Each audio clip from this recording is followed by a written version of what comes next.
There's a topic in Vatican history that's rarely talked about openly: angels. They haven't been erased from memory, but some stories suggest they were more feared than honoured. They weren't like the sweet figures painted on church windows. They were more like guardians, rebels, beings the church has never fully claimed as its own. Their names only appear in forbidden notes and sealed archives. If you're fascinated by mysteries like this, remember to subscribe. Now, let the silence guide you deeper into history. It doesn't start with lightning or flames, but with a whisper that moves like a breath of air through marble halls, too delicate to echo, too unique to be forgotten.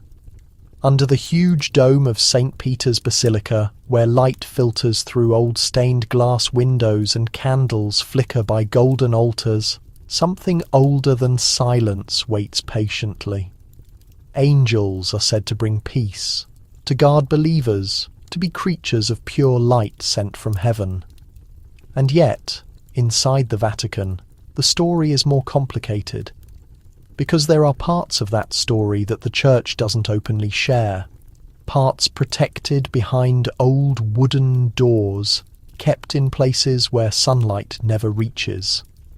This isn't a story told during Sunday sermons or written in children's books. It's a story that lives in the silence, in the heart of Vatican City, behind white robes and Latin chants. Some believe the Church has been guarding something for centuries that it can't fully explain, not just relics, bones, or old manuscripts, but knowledge. Hidden knowledge, forbidden knowledge, and much of it is about angels. There are stories whispered in private rooms, spoken softly by old men whose hands shake when they talk about them.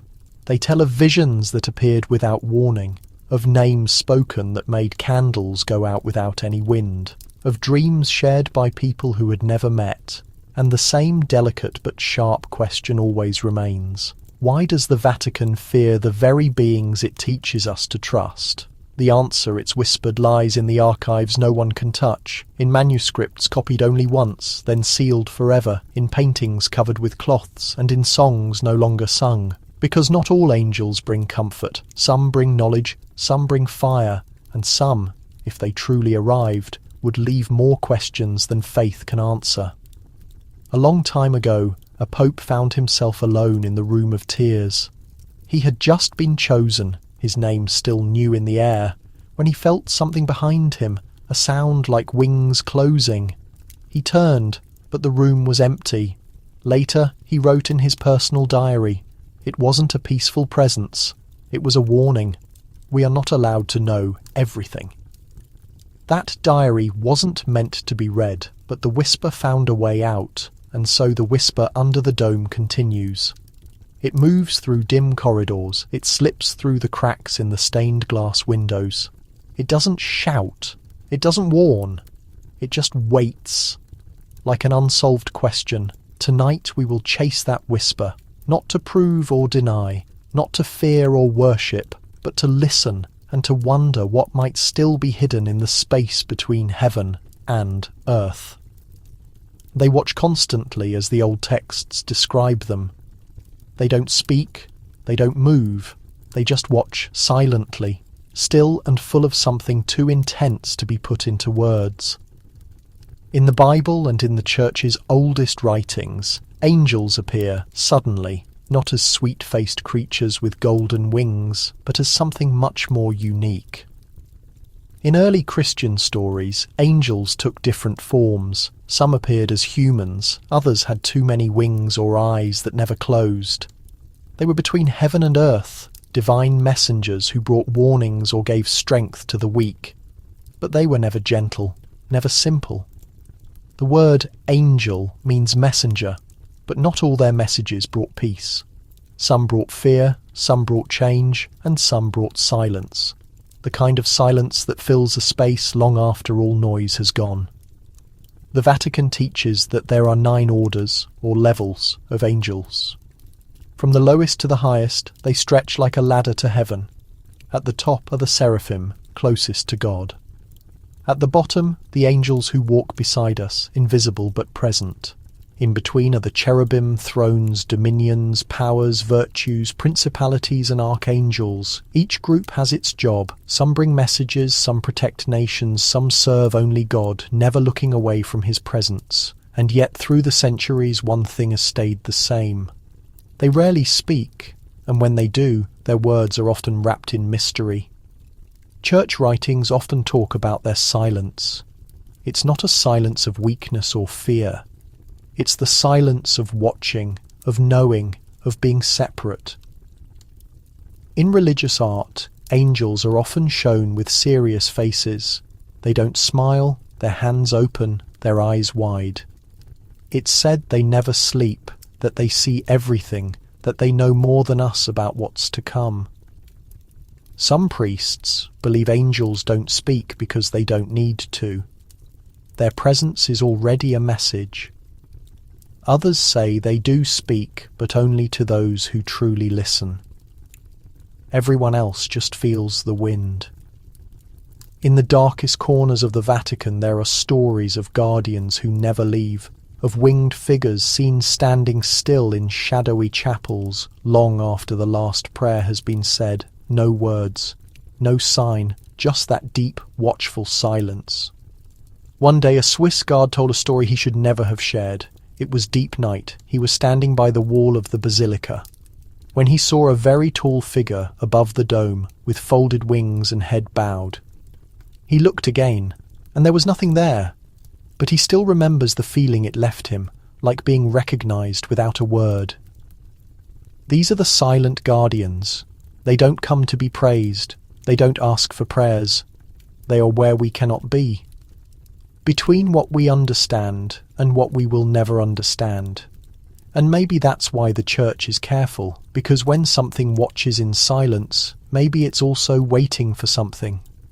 Most churches describe angels as protectors, gentle guides who watch over the faithful and carry prayers to heaven. But the deeper you look into old texts, the more unique their world becomes. Not all angels were meant to be seen, and not all orders were meant to be remembered. The 9 angelic orders are part of an old belief going back many centuries. They divide angels into groups, each with a specific purpose. Most people only know a few: angels, archangels, sometimes cherubim and seraphim. These are the ones who appear in music, in paintings, in Christmas stories. But what about the others? What about the orders the Church rarely mentions? There are names almost never spoken in modern sermons: thrones, dominions, virtues, powers, principalities. Their meanings are hard to explain. Even church scholars don't agree on how they act or what they represent. Some say thrones carry out heavenly justice, others that powers are soldiers who hold back the darkness threatening the world. And yet, over time, these ideas started to fade. Their names were removed from newer teachings, their stories, once written by monks in flickering candlelight. They were buried in pages now too fragile to touch. Inside the Vatican there are old books written in Latin and Greek that try to describe them, but now they are locked away. Some were read only by the first bishops, then hidden in private rooms of the Apostolic Archive, not because they were false, but because they were too unique, too unsettling. These forgotten orders spoke of angels who were between heaven and earth, who carried weapons not made of metal, and who watched over the secret laws of creation. In one book, a 13th century priest described a vision he had during prayer in an empty chapel. He saw a being covered in wings, faceless, just light. Around it, other shapes moved. Each carried a different flame. He later wrote, "They were not here for men, they were here for the order of things." That book was never published. Only one copy exists. It is sealed in a crypt under the Vatican Library. Why have these orders been set aside? Some believe it was to protect the faithful from confusion. Others speak of fear. Fear that knowing too much about these guardians might open doors meant to stay closed. Even today, the Vatican avoids direct answers. When asked about the forgotten orders, officials often respond with careful silence. It's not a denial, it's something else, a form of quiet respect, or perhaps a warning.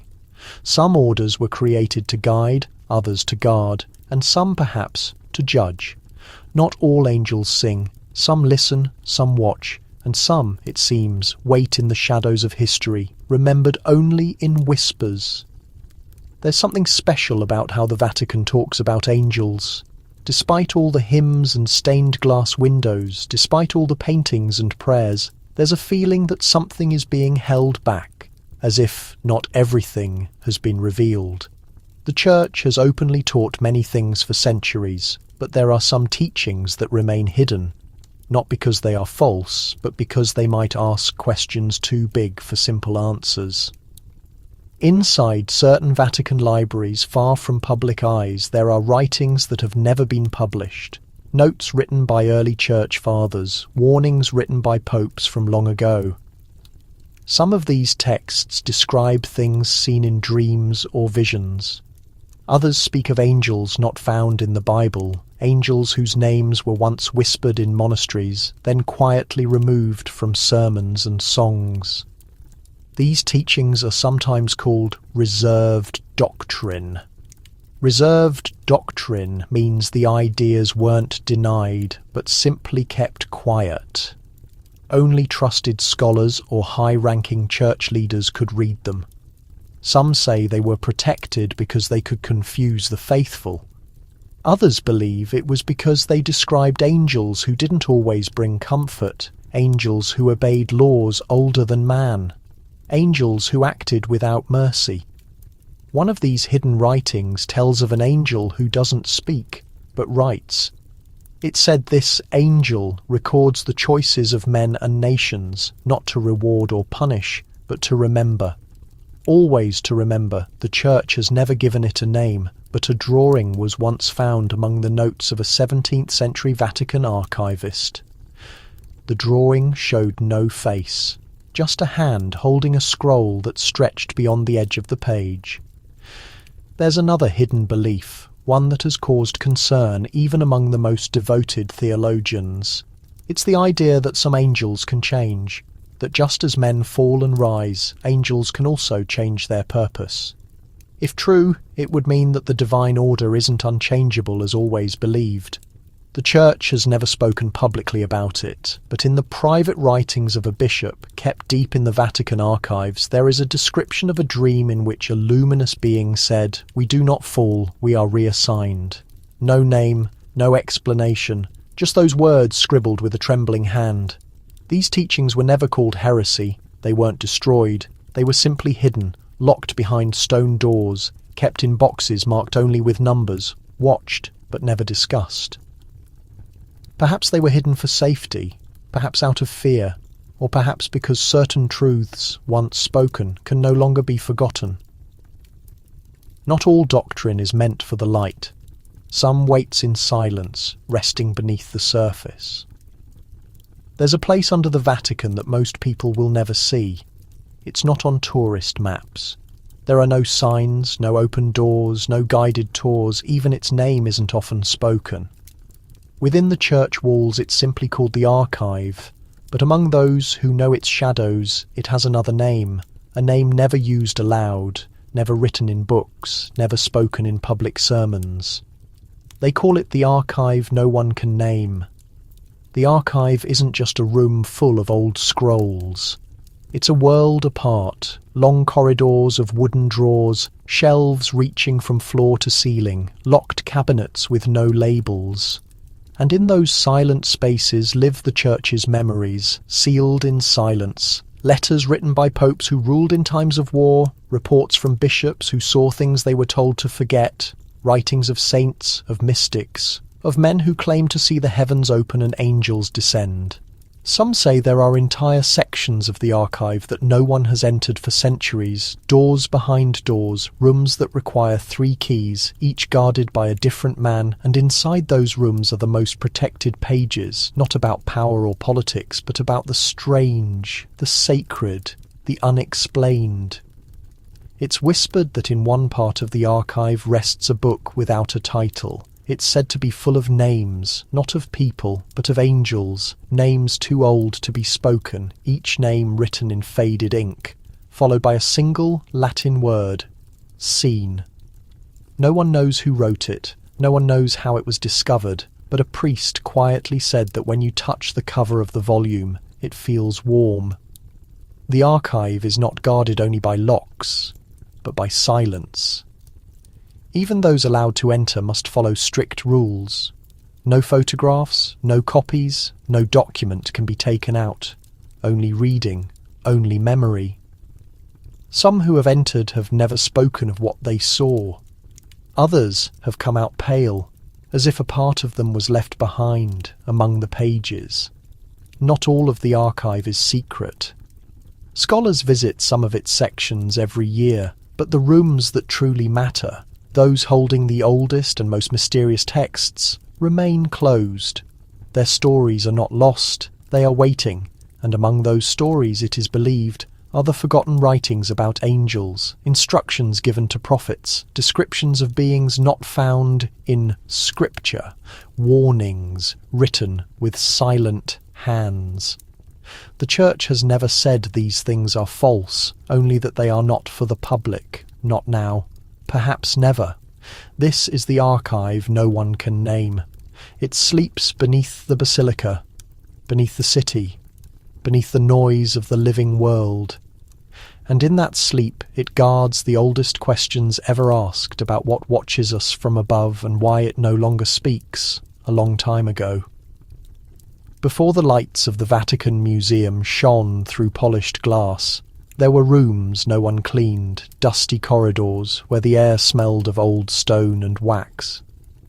In those distant years, caretakers walked the halls with oil lamps and silent steps. One of them, an old man whose name was never written down, left a small leather diary. It was never published, not even catalogued, but was found folded among forgotten hymns by another caretaker almost 100 years later. What it described would haunt him for the rest of his life. The diary began like many others, simple and neat. Notes about sweeping marble floors, lighting candles before dawn mass, delivering letters between rooms. But after a few pages, something changed. The handwriting became slow, uncertain. He began to write about a small chamber under the main archive, a place he had never been told to clean, a door he passed every week, but was told to ignore. One day, while carrying a bundle of manuscripts to dry in the sun, he dropped a scroll of parchment that slipped directly under that same locked door. He knelt to try and retrieve it, but the crack was too narrow. He looked through the crack for just a moment, and what he saw stayed with him until his last day. He described the room as round and windowless. The only light came from a small fire burning in a lamp that never flickered. There were no shelves or tables, just a large stone in the centre covered in dust and carvings. The carvings were not words, at least not in any language he knew. They looked like circles within circles, each surrounded by wings. He thought they were drawings, but then, as he watched, one of them moved slightly, as if shifting its weight. He didn't open the door. He couldn't. He only looked for a moment, but in his diary he wrote that the dust in the room didn't lie still. It rose and fell, as if breathing. And although the space was silent, he swore he heard something. Not a voice, not a cry, just a feeling, like a whisper brushing the edge of the mind. He didn't tell anyone, but from that day on, he refused to walk down that hallway alone. Years later, the Vatican sealed off that passage. It no longer appears on the building's blueprints. No sign points to it, but those who work near that part of the archive still speak of it in hushed tones. Not for what is inside, but for what isn't. No records, no names. Only the strange footprint left in the dust in front of the door. Some things aren't meant to be touched, others aren't meant to be known. But every now and then, when the Vatican goes quiet and the last candle burns down, you might still hear it. An echo beneath the feet, a presence in the stone, unexpected, watching, remembering. Seraphim are said to be the angels closest to God. In ancient texts, they don't walk on earth or bring messages. They stay by the throne of heaven itself, their gaze always fixed on the divine. But their beauty isn't like ours. It's not soft or warm. It's fire. The word seraphim means the burning ones. They are often described with 6 wings, 2 to cover their faces, 2 to cover their feet, and 2 to fly. Even in heaven they cannot look directly at the full light of God. This should tell us something. If these beings made of light still need to shield themselves, how dazzling that presence must be. The early church didn't often speak of seraphim. When it did, the tone was always cautious, always muted. There was awe, yes, but also something else, prudence, the sense that seraphim were not just holy, but overwhelming. Some saints who claimed to have seen them in vision would stop speaking for weeks. One monk wrote that after seeing a seraph, he could no longer sleep without a light in the room. He said it wasn't exactly fear, but the feeling that something was still watching him. In an old document kept in the Vatican archive, there's a strange note written in the margin of a prayer book. The handwriting belongs to a 12th century bishop. It reads, "The seraph is not made for man to behold. It does not speak, it burns, and if gazed upon too long it burns the mind as well." That page is torn out. No one knows what came after. There's also a story told among a small group of Vatican scholars. It's not written down, it passes by word of mouth slowly and carefully. They speak of a fresco in a private chapel, once open only to a few visiting cardinals. The painting showed a seraph, its wings covering half the wall, its eyes like open suns. After several visitors became ill, the chapel was closed. The fresco was covered, not destroyed, just hidden. An archivist working nearby said that being in that room was like being too close to a fire. Even though the air was cold, he never returned. Why would the Vatican choose silence over seraphim? Perhaps because their presence is too great to be understood, or perhaps because they remind us that not all divine things bring comfort. Some bring truths too heavy to bear, light that blinds instead of guides. Seraphim do not fall. They do not abandon heaven, but their memory touches the earth through dreams, symbols, and sometimes dread. They are not messengers. They are flame, and sometimes even faith must look away from the light. In the year 325, the city of Nicaea was filled with voices from all over the burgeoning Christian world. Bishops arrived in worn robes and dusty sandals, many after travelling weeks or even months to be present. It was the first great council of the Church, called by the Roman Emperor Constantine, who hoped to bring peace to a divided faith. But not everyone present had been called by men. The Council of Nicaea is remembered for shaping Christian faith. It was there that the Church recognized Jesus as truly divine, not just a man touched by God. It was there that the Nicene Creed was born. But hidden beneath the official history, whispered in the writings of a few men, is another story. A story almost forgotten. A story of something seen not by all, but by enough eyes that it was hard to ignore. A bishop, writing years after the council, left a singular note in his personal letters. He described a moment during the long debates, when the hall became still. Candles flickered, though there was no wind. A presence entered, he wrote, though no door had opened. No footsteps had been heard, only stillness. And then, behind the bishop's dais, a figure appeared. No one had called it by name. No one could describe its face, but all agreed that it wore light like a robe, and that wherever its feet rested, the marble floor seemed to glow. Some thought it was a vision.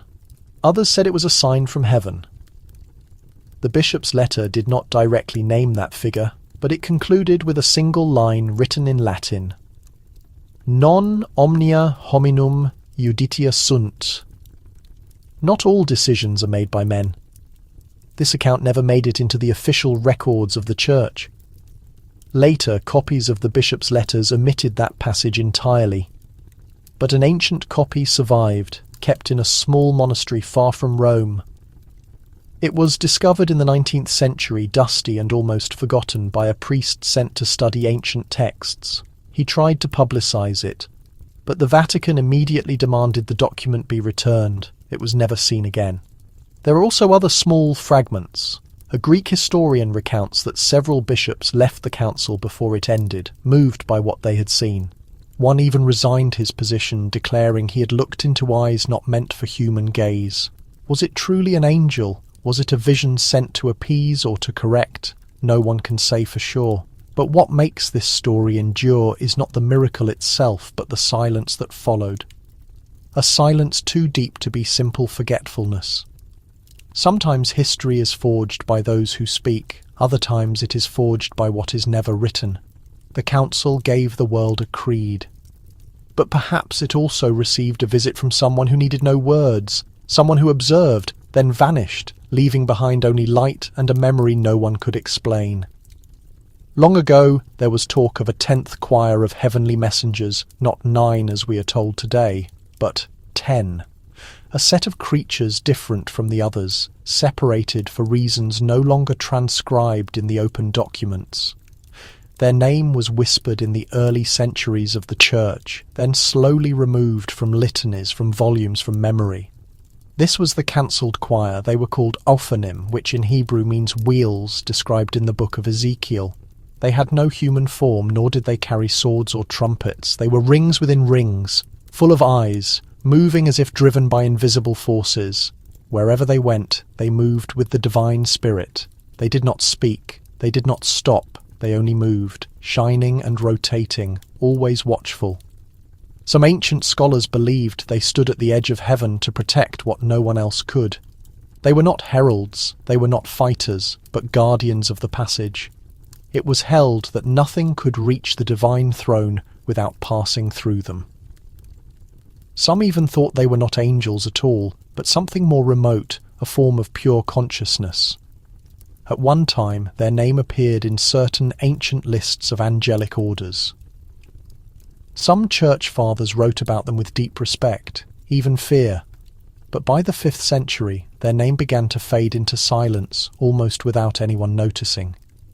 They were not condemned. They were not declared deceptive. They were simply removed.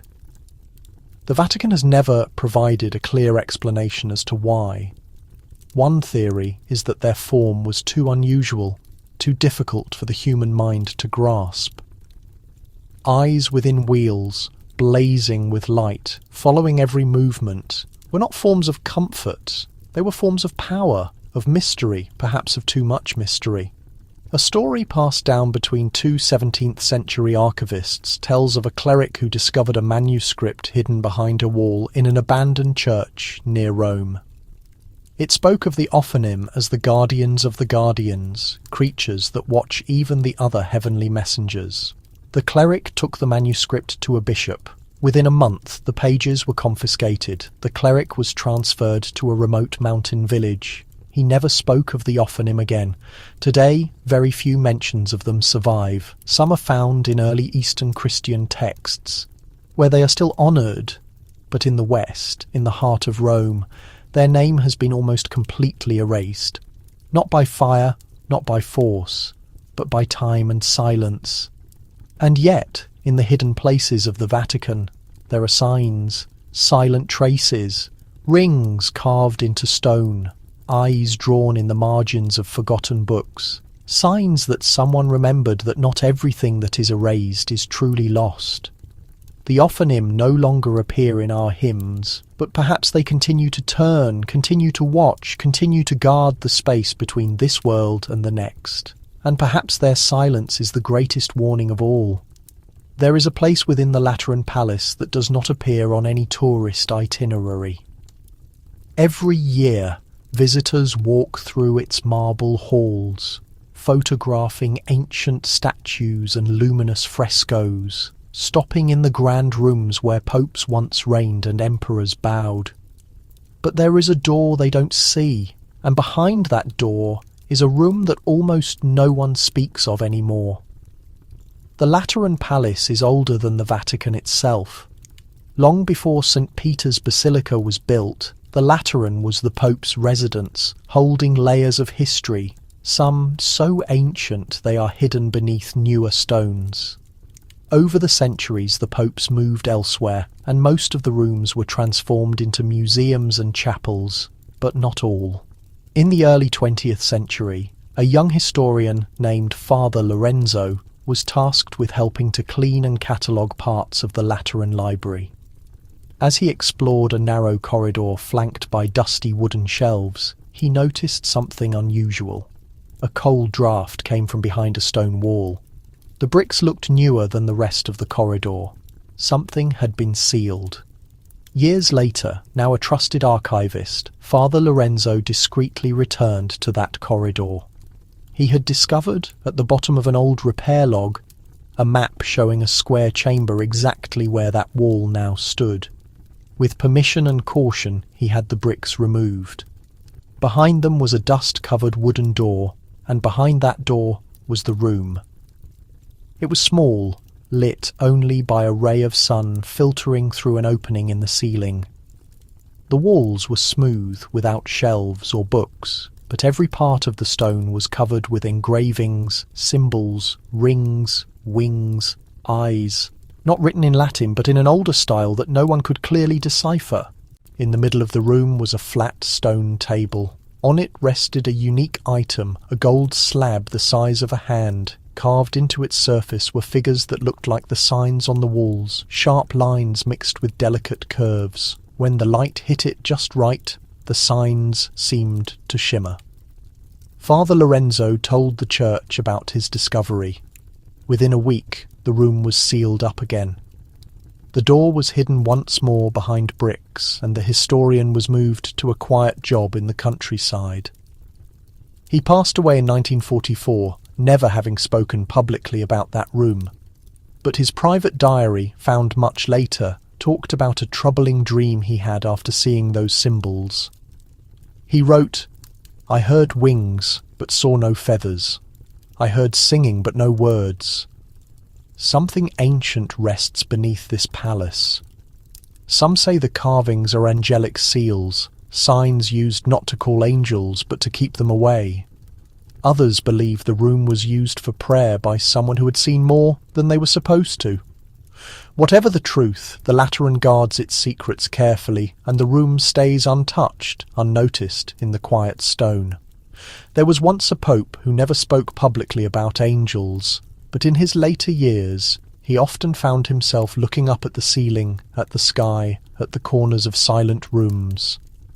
His name was Celestine V, a gentle and very spiritual man who only reigned for a short time before stepping down, which, almost, no pope has ever done. Many believed Celestine was too good for the heavy burden of power. He preferred prayer to politics and silence to speeches, but those close to him noticed a change towards the end of his time as pope. A change that, it was said, began on a quiet night in the Lateran Palace, shortly after evening prayers. A trusted servant who worked closely with the Holy Father told a strange story many years later. One night, as Celestine was getting ready for bed, he suddenly stopped at the doorway of his private room, squinted his eyes, and tilted his head slightly as if he was listening. Then, in a voice almost too soft to hear, he whispered, "Do you hear it?" The servant heard nothing, just silence, but Celestine backed away from the door and refused to go in. He stood there, looking at the empty room, and said, "Wings? They have returned." The next morning, Celestine didn't go to the usual prayer meeting, but stayed in his room writing. The papers from that day were never found. 2 days later, however, he made an announcement that shocked the church. He would resign from the papacy. He said it was because of weakness and old age, but those close to him suspected something else. A cardinal from that time, who left a private letter, wrote that Celestine had started talking about messengers in the night. Not visions, not dreams. He said he was being watched. He said the wings he heard didn't bring comfort, but a warning. "They don't sing," he told the cardinal. "They don't comfort, they remind." After his resignation, Celestine was kept under quiet watch for the rest of his life. Some say to protect him, others believe to stop him from speaking too freely. He lived simply, in quiet prayer, until his death, which happened in the year 1300, but an object found next to his bed caused unease for whoever found it. A single feather, long white, placed on a folded cloth. In his small stone room there were no birds, no open windows, and no way it could have gotten there by chance. The Vatican never commented on that feather, and the cloth it rested on was stored deep in the archives, marked only by a date and a name. Pope Celestine never claimed to have seen an angel with his own eyes, but night after night he heard something unseen, moving just beyond the edge of silence. And whatever it was enough to make the most powerful man in the church step down. There's a book that once walked alongside the Bible, read by early Christians, quoted by saints, and respected by scholars, but over time it was rejected, left out of the official list of books, and hidden from common teaching. That book is the Book of Enoch, and it holds stories about angels that the church rarely talks about. The Book of Enoch isn't a secret. It has been translated and published, but it's not in most versions of the Bible. Only a few Christian groups still keep it in their holy texts, and even among them there's debate, because this book doesn't just talk about heaven and prophecy, but about angels who crossed a line, angels who broke the rules of creation. The Book of Enoch tells of the Watchers, angels sent to watch over earth and guide humanity. But these messengers did more than just watch. They saw the beauty of human women and chose to take them as wives. From this union came strange creatures, giants and beings of great power known as the Nephilim. These children shouldn't have existed, and their birth brought pain, violence, and deep sadness. The Watchers also taught forbidden knowledge, sharing secrets of the heavens, of the stars, and even the roots of war. They gave humans tools of power and showed them how to use the earth in ways that were never intended, not out of cruelty, but out of curiosity. Still, their actions brought chaos, and for this they were punished. God in the Book of Enoch sends judgment not only on humanity but on the angels themselves. The Watchers are chained under the earth, kept in darkness until the end of time. Their leader Azazel is found guilty of spreading evil, and is thrown into a desert, buried under sharp stones. This is a side of angels rarely told, not as pure beings of peace, but as once faithful servants who made a choice and paid the price. The early church fathers knew the Book of Enoch. Some respected it deeply. The New Testament itself, in the letter of Jude, quotes it. However, as centuries passed, the church made a decision. The book was too strange, too bold. It talked about heavenly things in ways that raised more questions than answers. The Vatican doesn't forbid the Book of Enoch, but it doesn't promote it either. In its archives are very old copies of the text, handwritten in faded ink. Some are marked with warnings, not of heresy, but of caution. Perhaps not everything in it was meant to be taken literally. Or perhaps it was too close to something the church wanted to keep quiet. The Book of Enoch remains on the border between faith and mystery. A book that speaks of angels who weren't perfect, of knowledge that came too soon, and of a choice that changed the shape of both heaven and earth. In the quiet corners of forgotten texts, there's a story that seems older than time itself, a story of angels who didn't fall because of pride or anger, but because of desire and pain. These angels were called the Watchers. They were sent to earth not to rule it, but to observe, to watch over humanity, to guide it from afar. The Book of Enoch tells us they rested in high places, looking down at the world from above, silent and still. For a while, they obeyed, staying separate, invisible, untouched. But something changed. The Watchers started to care too much. They saw the lives of men grow and struggle. They saw love, pain, joy, and death, and among them arose a desire not to destroy, but to participate, to be a part of what they saw. The leader of this group was named Samyaza. He feared the punishment that would follow, but the desire was stronger than the fear. Along with 200 others, he made an oath. They would come out of the shadows and take what was never meant for them. The Watchers took human wives, taught men hidden knowledge, how to work metals, how to read the stars, how to mix roots into powerful medicines. They taught war, revealed secrets of heaven that were not yet meant for earth, and from their union came the Nephilim, giants, powerful and wild, who filled the world with noise and hunger. It wasn't a fall of flames and thunder. It was slow, like the twilight that covers the sky. But heaven saw, and heaven didn't stay silent.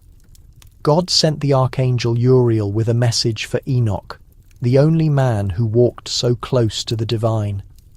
Enoch was told what would happen. The Watchers would be punished and their children destroyed. The flood that would one day cover the world would wash away the mistakes of men and angels. The Watchers were captured, chained, and buried deep within the earth, in darkness.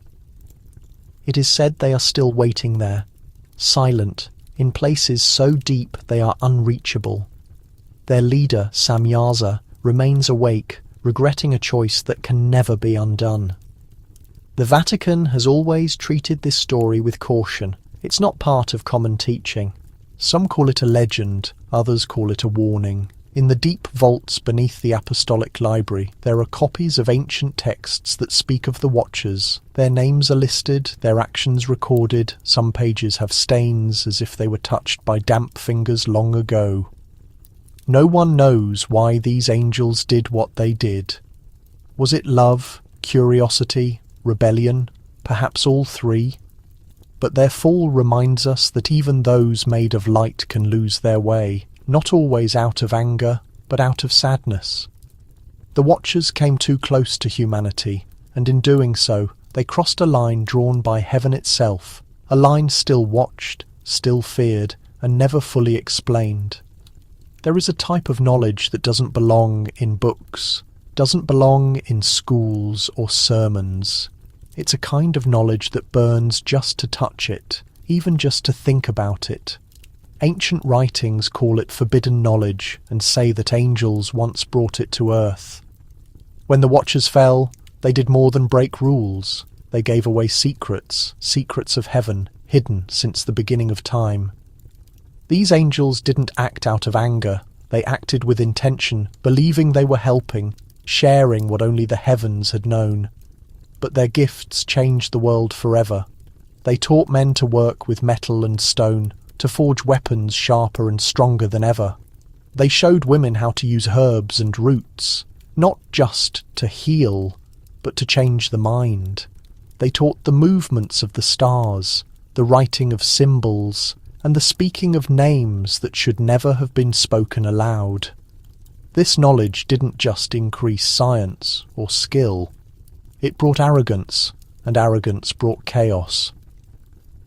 Ancient texts from the Book of Enoch and other scrolls say that the angels wanted to lift humanity up, but what they gave was too heavy to carry. Conflicts began, enigmatic beings roamed the world. Belief transformed.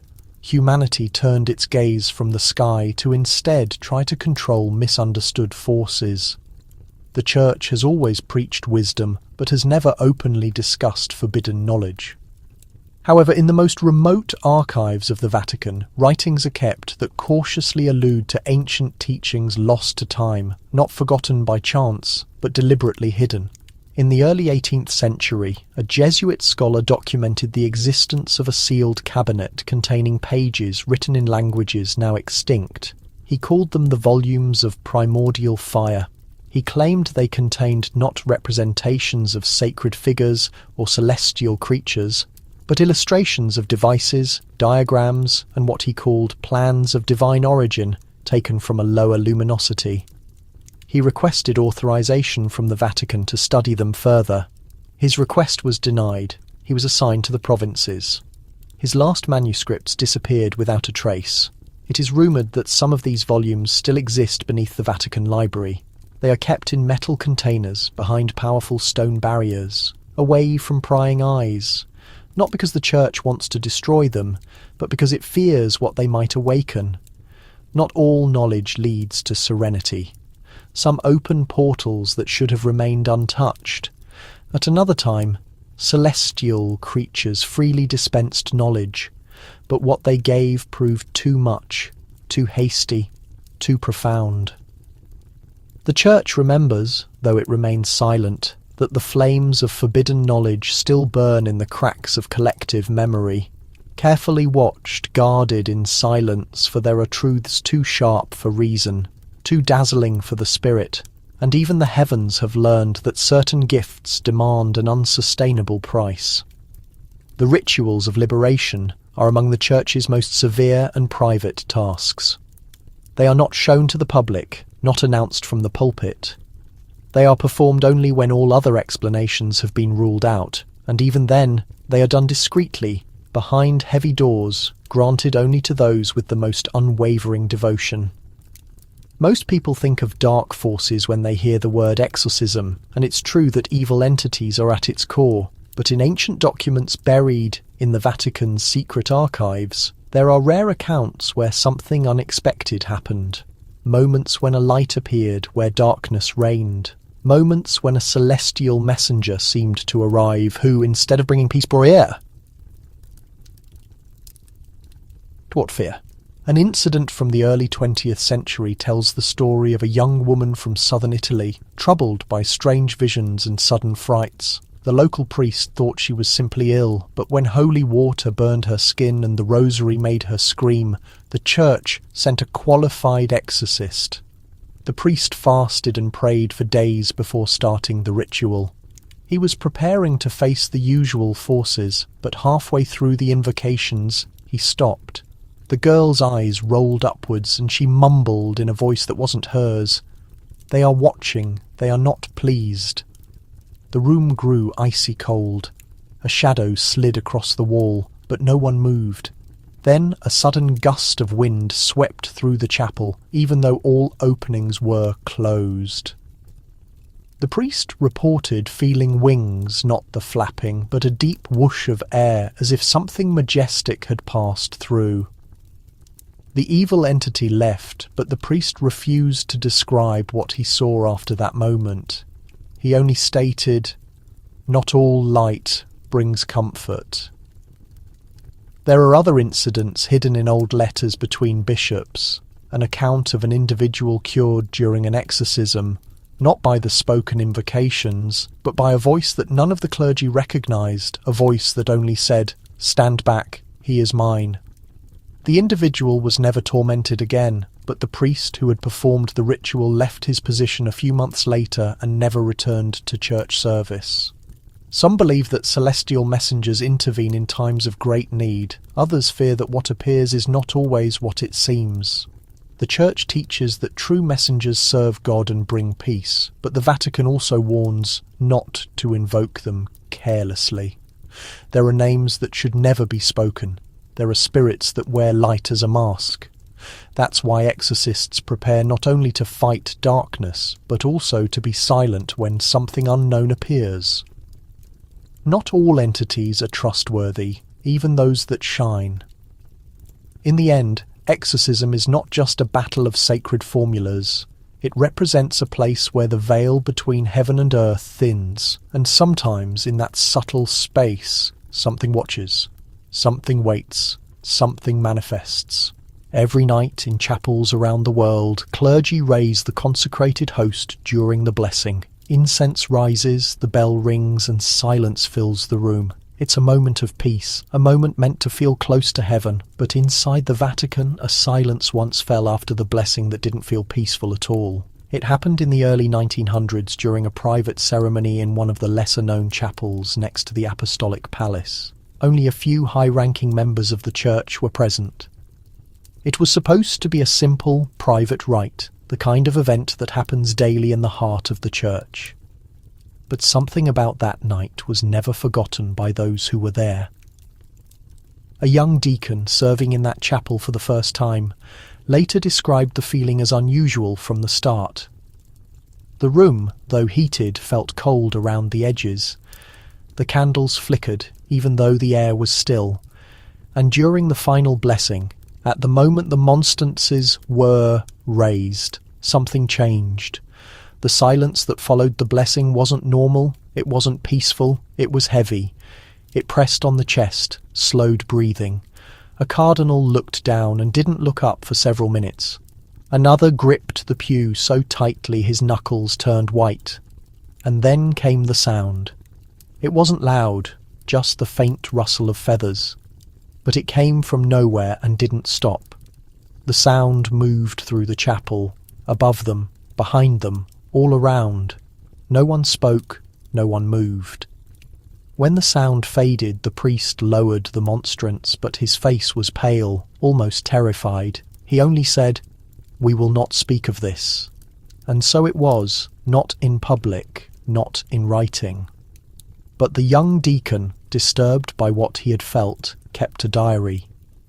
Years later, long after he retired from church service, he shared that page with a scholar who was researching unexplained events in Vatican history. The scholar made a copy. The original was seized by church officials shortly after. The last sentence of the entry was a single question. Why does heaven come so close and say nothing? It's a question that still troubles some theologians. The Church teaches that heavenly messengers are carriers of messages, God's servants who bring comfort and truth. But sometimes when they appear, if they appear, there are no messages, only silence. That night, after the blessing, no vision was observed, no voice was heard, only shapeless wings, a nameless presence. The Vatican never explained that event. The chapel where it happened is still there, but it's rarely used. Some believe what appeared was a sign, others think it was a warning. Not all visits from the heavens bring words, some only bring silence, and in that silence waits a message too deep for language, one the Church has never fully understood. There was once a letter written by a pope that was never read by the world. It wasn't lost or forgotten, it was carefully burned, completely and silently. And yet, even today, its memory floats in the quiet halls of the Vatican. It was 1928, a time of deep changes across Europe. The Church faced pressures from many sides, both political and spiritual. In that period, Pope Pius V was known for his strong voice and his deep concern for the world's direction.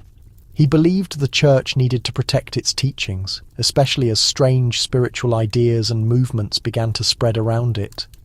It was in those years that reports began to reach the Vatican, letters from bishops in different countries, all describing something unusual, people claiming to receive messages from heavenly creatures. Some said the messengers gave them new prayers, new warnings, even names never heard before.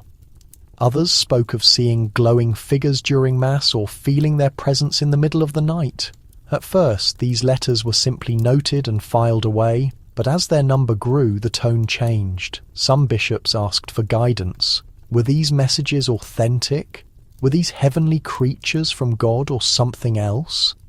Pope Pius V decided to respond. He began to write a letter, not to the public, but to a group of trusted bishops. The letter, according to a secretary who saw it, warned against considering every vision or message as holy, reminded that even the devil can appear as a messenger of light, spoke of ancient warnings found in forgotten texts, and advised great caution towards anything not confirmed by the Church. But the letter was never sent. The same secretary later recounted that the night before it was to be sealed, a private meeting took place in the Pope's private study. Only 2 cardinals were present. No one knows what was said in that meeting, but afterwards the Pope took the letter in his hands and dropped it into the fireplace. He watched as the flames devoured each page. He said nothing. He left the room. The ashes were swept away. No copy remained, but the story of the burned letter quietly passed down through the years. Some say the Pope changed his mind because the warning was too severe. Others believe he feared the letter would raise more questions than answers. Some even whisper that the Pope himself received a message, one that prompted him to choose silence instead of words.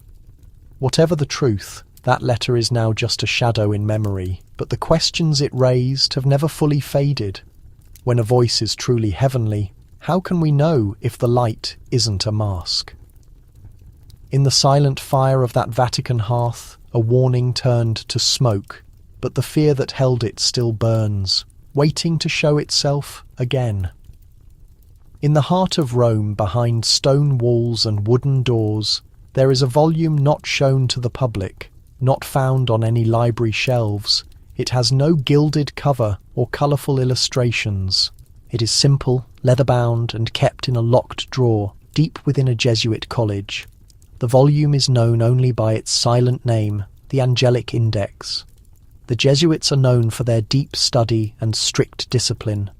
For centuries they have worked closely with the Vatican, helping to protect the faith through knowledge, science, and prayer. But few know that the Jesuits also keep lists, special lists, and one of the oldest is the list of heavenly names. The Angelic Index was created in the 16th century. At that time, many people across Europe wrote down names they believed belonged to heavenly messengers. Some claimed to hear them in dreams, others found them in ancient books or in strange moments of prayer. Some of these names matched those in the Bible, like Gabriel, Michael, and Raphael, but many were different, unknown. Some, according to the Jesuits, were dangerous. The Church teaches that only a few names of heavenly creatures should be spoken. These are found in Scripture and are reliable, but the index contains hundreds of others, names that do not appear in any public text, names that are said to carry power, names that, if spoken aloud, could invite something the speaker does not understand. The Jesuits began to collect these names, not to use them, but to protect people from them. They wrote down the name, its source, and known effects. Some were marked with red ink, meaning they should never be spoken, not even in prayer. Others were noted with caution. Some had no explanations, just a name and a warning. There is a voice written in faded Latin that says, "Pronounced once in Seville, 3 fell to the ground, do not repeat." Another says, "Dreamt by a nun in Milan, the light filled the room, she woke up blind." These stories were never made public. The index remained secret, shared only among trusted members of the order. In the late 19th century, a Jesuit priest named Father Emilio tried to publish a small part of the index. He believed people should know which names were safe and which were not, but his superiors stopped him. He was removed from teaching and the pages he had printed were destroyed. No copy remained. The Vatican has never confirmed the existence of the index, but scholars who have worked with the Jesuits quietly admit to having seen it. Not read, not touched, just seen the old leather cover and the lock that keeps it closed. The Angelic Index is not a prayer book. It is a book of protection, a record of names that once lit up the heavens, but now rest in silence, hidden in darkness, waiting to be forgotten or remembered too clearly. Next to the Sistine Chapel is a small room that few see. It is simple, quiet, and filled with dim light. This room is called the Room of Tears. It is here that a man becomes Pope. After the white smoke rises and the bells ring, the new Holy Father is brought here alone. He is given time to grieve, to pray, and to put on the white robes that will mark him as the Church's guide. The room holds a deep, heavy silence. For many popes, it is the most private moment of their lives, but once, in the year 1963, that silence was broken by a voice no one expected. In that year, Cardinal Giovanni Montini had just been elected Pope. He would become Paul VI. Those who knew him said he was kind, thoughtful, and full of a quiet strength. But when he entered the Room of Tears, something happened that changed him forever. A Swiss guard standing outside the door later told a strange story. He said that moments after the door closed, he heard the sound of light footsteps inside. Then nothing, then a voice, low and calm, saying, "Do not call them by name." The guard thought someone else had entered, but when the door opened again, Paul VI was alone. He looked pale, as if he hadn't slept in days, though only a few minutes had passed. He said nothing, just gestured to the guard and walked away. Later, a close associate of his said that something had deeply troubled him during his first hour as Pope. When asked for an explanation, the Pope only replied, "I was not alone in that room." He never clarified what he meant. No one recorded the voice. No official report was made, but for the rest of his papacy, Paul VI spoke of heavenly messengers with extreme caution. He avoided preaching about them. He never spoke their names aloud during Mass. In private, he once told a bishop, "Even light must be tested." Some Vatican scholars believe that voice was a warning, that in a moment of great spiritual weight, something from beyond had approached, not to bless, but to remind. The Church teaches that not all entities are sent by God, even if they take the form of holiness. The room of tears remains unchanged, the chair, the mirror, the folded vestments, all still waiting for the next pope. But since that day, each new pontiff spends less time in it than the last. Perhaps they feel the pressure, perhaps they feel the presence. Whatever happened to Pope Paul VI that day, he carried it with him for the rest of his life. A single phrase, spoken in a place meant for prayer, not shouted, not whispered, but said as a truth already known. Do not call them by name. There is an ancient belief, long buried and carefully avoided, that heavenly messengers once walked so close to humans that they left more than messages. They left children. The Church does not speak of it openly, and for good reason. The idea that heavenly messengers could transmit something more than a vision is dangerous. It touches on deep questions about nature, about spirit, and about the line that separates heaven from earth. But this belief has never fully faded. It has been whispered in the corners of monasteries, written in the margins of forbidden books, passed down like a shadow in stories too strange for sermons. The Book of Enoch tells of the Watchers, heavenly creatures who descended to earth and took human wives. Their children, called Nephilim, were giants of great strength and knowledge, but born of a union that should not have existed. The Church does not include this story in the Bible, but has never denied that the account exists. In the Middle Ages, small groups began to claim something more, that the blood of those ancient children still ran in some families. They believed that a few people born with unusual gifts or deep intuition carried traces of heavenly blood. It was said that these people could see what others could not, hear music without a source, or speak languages they had never studied. Some even claimed to possess healing powers. The Church considered these ideas dangerous. To suggest that a man could carry the blood of a heavenly messenger was not only heresy, it was a challenge to everything the Church taught about creation, grace, and order. It implied a mixture of the divine and the human without God's permission. In 1397, a council of bishops issued a severe warning. Anyone who taught about heavenly descendants would be excommunicated. The order was strong, and the silence that followed lasted for centuries. But even in silence, the stories remained. At the dawn of the 18th century, a Jesuit priest in Spain claimed to have found a child who knew things he had never been taught. The child had visions of winged beings, drew symbols in the dust that corresponded to ancient texts, and spoke names of heavenly creatures not present in Scripture. The priest wrote that the child was not entirely of this earth. The Church moved quickly. The boy was taken away. The writings were locked up. Nothing more was heard. Some say the idea of heavenly blood is just a myth, a way to explain the unexplainable. Others believe it is the memory of a time when the heavens came too close and left a mark that has never quite faded. Today the Vatican maintains no official teaching on the matter, but in the deepest parts of the archives behind locked doors the question still waits. What happens when heavenly messengers give more than light? And if that gift still lives among us, who watches us now? In the hills outside Rome stands a silent building with large white domes. It doesn't look like a church, it looks like a place for science, for scrutinizing the stars. And that's exactly what it is. This place is the Vatican Observatory, one of the oldest astronomical research centers in the world. It was built to study the heavens, to explore stars and planets, but in its hidden rooms there are files that few have seen, records not only of light and space, but of something more mysterious. The Vatican has always observed the heavens.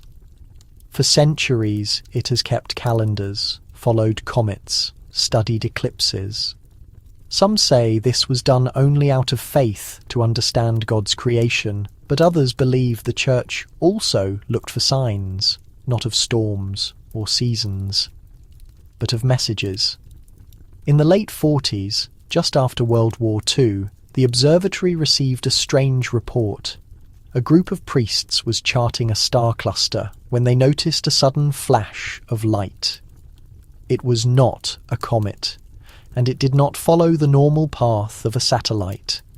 The object moved too fast, then stopped, remained motionless for a few minutes, shining brighter than anything else around, before vanishing completely. The event was noted but never shared with the public.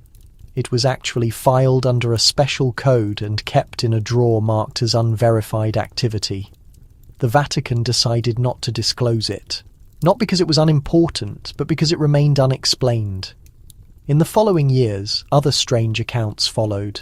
Lights moving against the laws of physics, shapes observed through telescopes that seemed to have motifs like wings or symbols. In one case, a photograph showed what looked like a luminous ring in the sky made of light with a silhouette in its centre. Scientists could not explain it. The photo was filed, the case was closed. Some believe these documents have nothing to do with science. Within the Church, someone has quietly asked, what if what is seen in the sky were not just stars or objects, and what if some of them were beings? This idea is not part of official teaching. But in private, some theologians have wondered if heavenly messengers, once described as coming from heaven, can still travel through it not with wings and trumpets, but with light and speed. The Bible speaks of heavenly messengers appearing from the sky. They descend from the clouds and vanish as quickly as they came.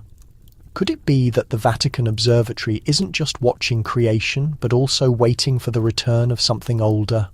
The files remain sealed. Most who work there only talk about science, but deep beneath that quiet observatory, records sleep in the dark, preserving dates, photographs, and handwritten notes, not just of stars, but of times when something unknown looked back at us from the sky. And the Vatican, in its silence, continues to watch. It all began as a quiet prayer meeting. In a small village near the French border, in the spring of 1921, a group of women gathered in the fields at dusk, as they had every evening for weeks. They recited the Rosary, praying for peace after the long suffering of the Great War. That night, the sky above them began to glow. At first, it was faint, like the last golden glimmer of sunset, but then it grew in intensity. A figure began to appear within that light. It stood tall, wrapped in a white gown, with something like a crown on its head. Its hands were open. It didn't speak, but its presence brought tears to those who saw it. The women believed it was the Virgin Mary. The news spread quickly. In a few days, pilgrims arrived from neighbouring villages. Some claimed to have seen her too. Others said they heard singing, even though there were no choirs nearby. The Church sent 2 priests to observe. They stayed 3 nights, and although they saw no figure, they admitted hearing strange sounds in the wind. Reports were sent to Rome, and a small group of investigators quietly formed. At first, the Vatican treated the episode as it would any other possible Marian apparition. They studied the people, investigated the history of the land, and asked deep questions about the vision. But something about that figure didn't fit the pattern of previous Marian apparitions. The crown wasn't like those usually depicted in sacred art. It was made of rings, almost like a halo wrapped in fire. The gown glowed, but not with delicate colours. It was almost too bright to look at directly. Most unusual of all, no one reported ever hearing her speak. Mary, in past visions, had always offered words, warnings, comfort, prophecy. But that figure remained silent one night. A young man from the village brought one of the priests an ancient volume. It was a copy of a rare, long, out-of-print religious text. At its centre was depicted a seraph belonging to the highest angelic order, famous for its fiery splendour and closeness to the divine. That figure resembled the apparition in the fields. Afterward, the church changed its approach. The religious were withdrawn from the village. The Vatican closed the investigations and discreetly suggested to the local bishop to stop promoting the event. The site never received official recognition. No sacred place was built. Decades later, among the papers of one of the original investigators, a letter appeared. It read, "We were sent to find Mary. I believe we discovered something else. Magnificent certainly, perhaps divine, but it was not her, and it wished to remain hidden." The Church never explained that decision.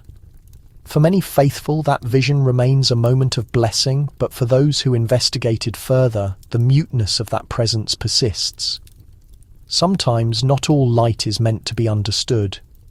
In a small, quiet church, under a hill in central Italy, far from the Roman crowds, lies a sealed slab beneath the floor. No indication, no inscription, and yet for those who know the story, it represents one of Christianity's deepest secrets. It is said that beneath that slab lies a sword, not made by earthly craftsmen, but received directly from heaven. The tradition begins with the Archangel Michael, the great defender of the Church. In sacred texts, he is described as the warrior angel, the one who cast the dragon out of paradise, the one who guards believers. Over the centuries, temples and sacred places were built in his memory, especially where mysterious flashes or apparitions appeared. One of these places is the sanctuary of Monte Sant'Angelo. In the year 590, a local bishop claimed that Michael had appeared to him inside a cavern. The angel declared that the cavern was already consecrated and that no mortal should bless it because he himself had chosen it. A basilica was built there, deep within the mountain, and faithful from all over Europe came to pray within those rocky walls. But hidden in the writings of later religious figures is a story never publicly revealed. It tells of a sword, long and luminous, discovered inside the grotto one dawn after a violent storm. No one understood how it got there. It was rust-free despite the humid air, unlike any known model. The hilt bore unusual signs: circles, stars, and an emblem of wings. The sword was taken to Rome, personally carried by the bishop and shown to the pontiff. After observing it, the Pope only said, "It does not belong to man, but to the messenger." He ordered it to be hidden, placed beneath the altar of a modest chapel not far from the Vatican. There it remained, sealed in rock, known only to a few cardinals.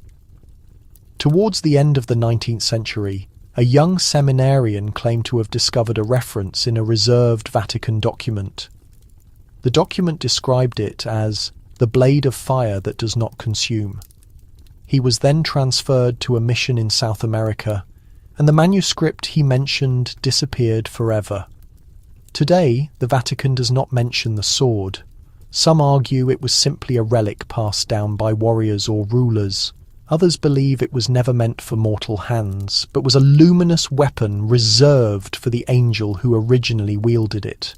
And so it lies, if the tales are true, deep within the stone, in a little frequented chapel, in stillness, a celestial gift hidden by those who feared its power. Not all sacred realities are meant to be seen. Some exist only to wait. There was a time when angels communicated frequently. In the Bible they delivered messages, gave warnings, and even called people by name. They announced to Mary that she would have a son. They ordered Joseph to take refuge in Egypt. They appeared in dreams and visions, always with a clear and intentional tone. But now something has changed. In the contemporary world, angels rarely communicate. In the chronicles of the ancient church, it was said that angels guided, comforted, led. But whoever carefully examines these chronicles perceives something particular. As time passed, angels became more silent. Their voices faded. Their appearances became rarer, and when they did manifest, they often remained mute. Today, in the rare cases where someone still claims to see them, muteness is the most frequent element.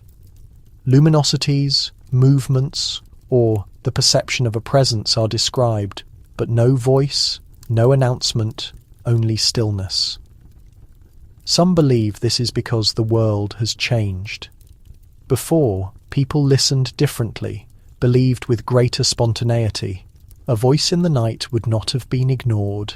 Now the din of the world drowns out contemplation, and perhaps angels simply await souls quiet enough to hear them again. Others believe the muteness is intentional, that angels are still here, still watchful, but have been ordered to keep silent, that a long time ago a separation was drawn between the divine and the earthly, and angels were withdrawn into the darkness, not out of anger, but out of prudence. There is an ancient document kept in the Vatican library.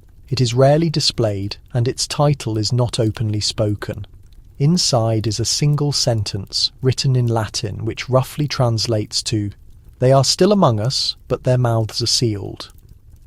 The author remains unknown. The page is ancient, but the message is clear. What was once permitted is now forbidden.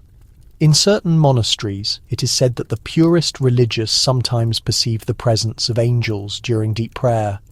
A warmth in the room, a luminosity that flickers without flame. But even these religious declare they perceive no words, only the weight of something sacred dwelling nearby, like the stillness before a great bell rings. Perhaps angels do not speak because it is no longer necessary.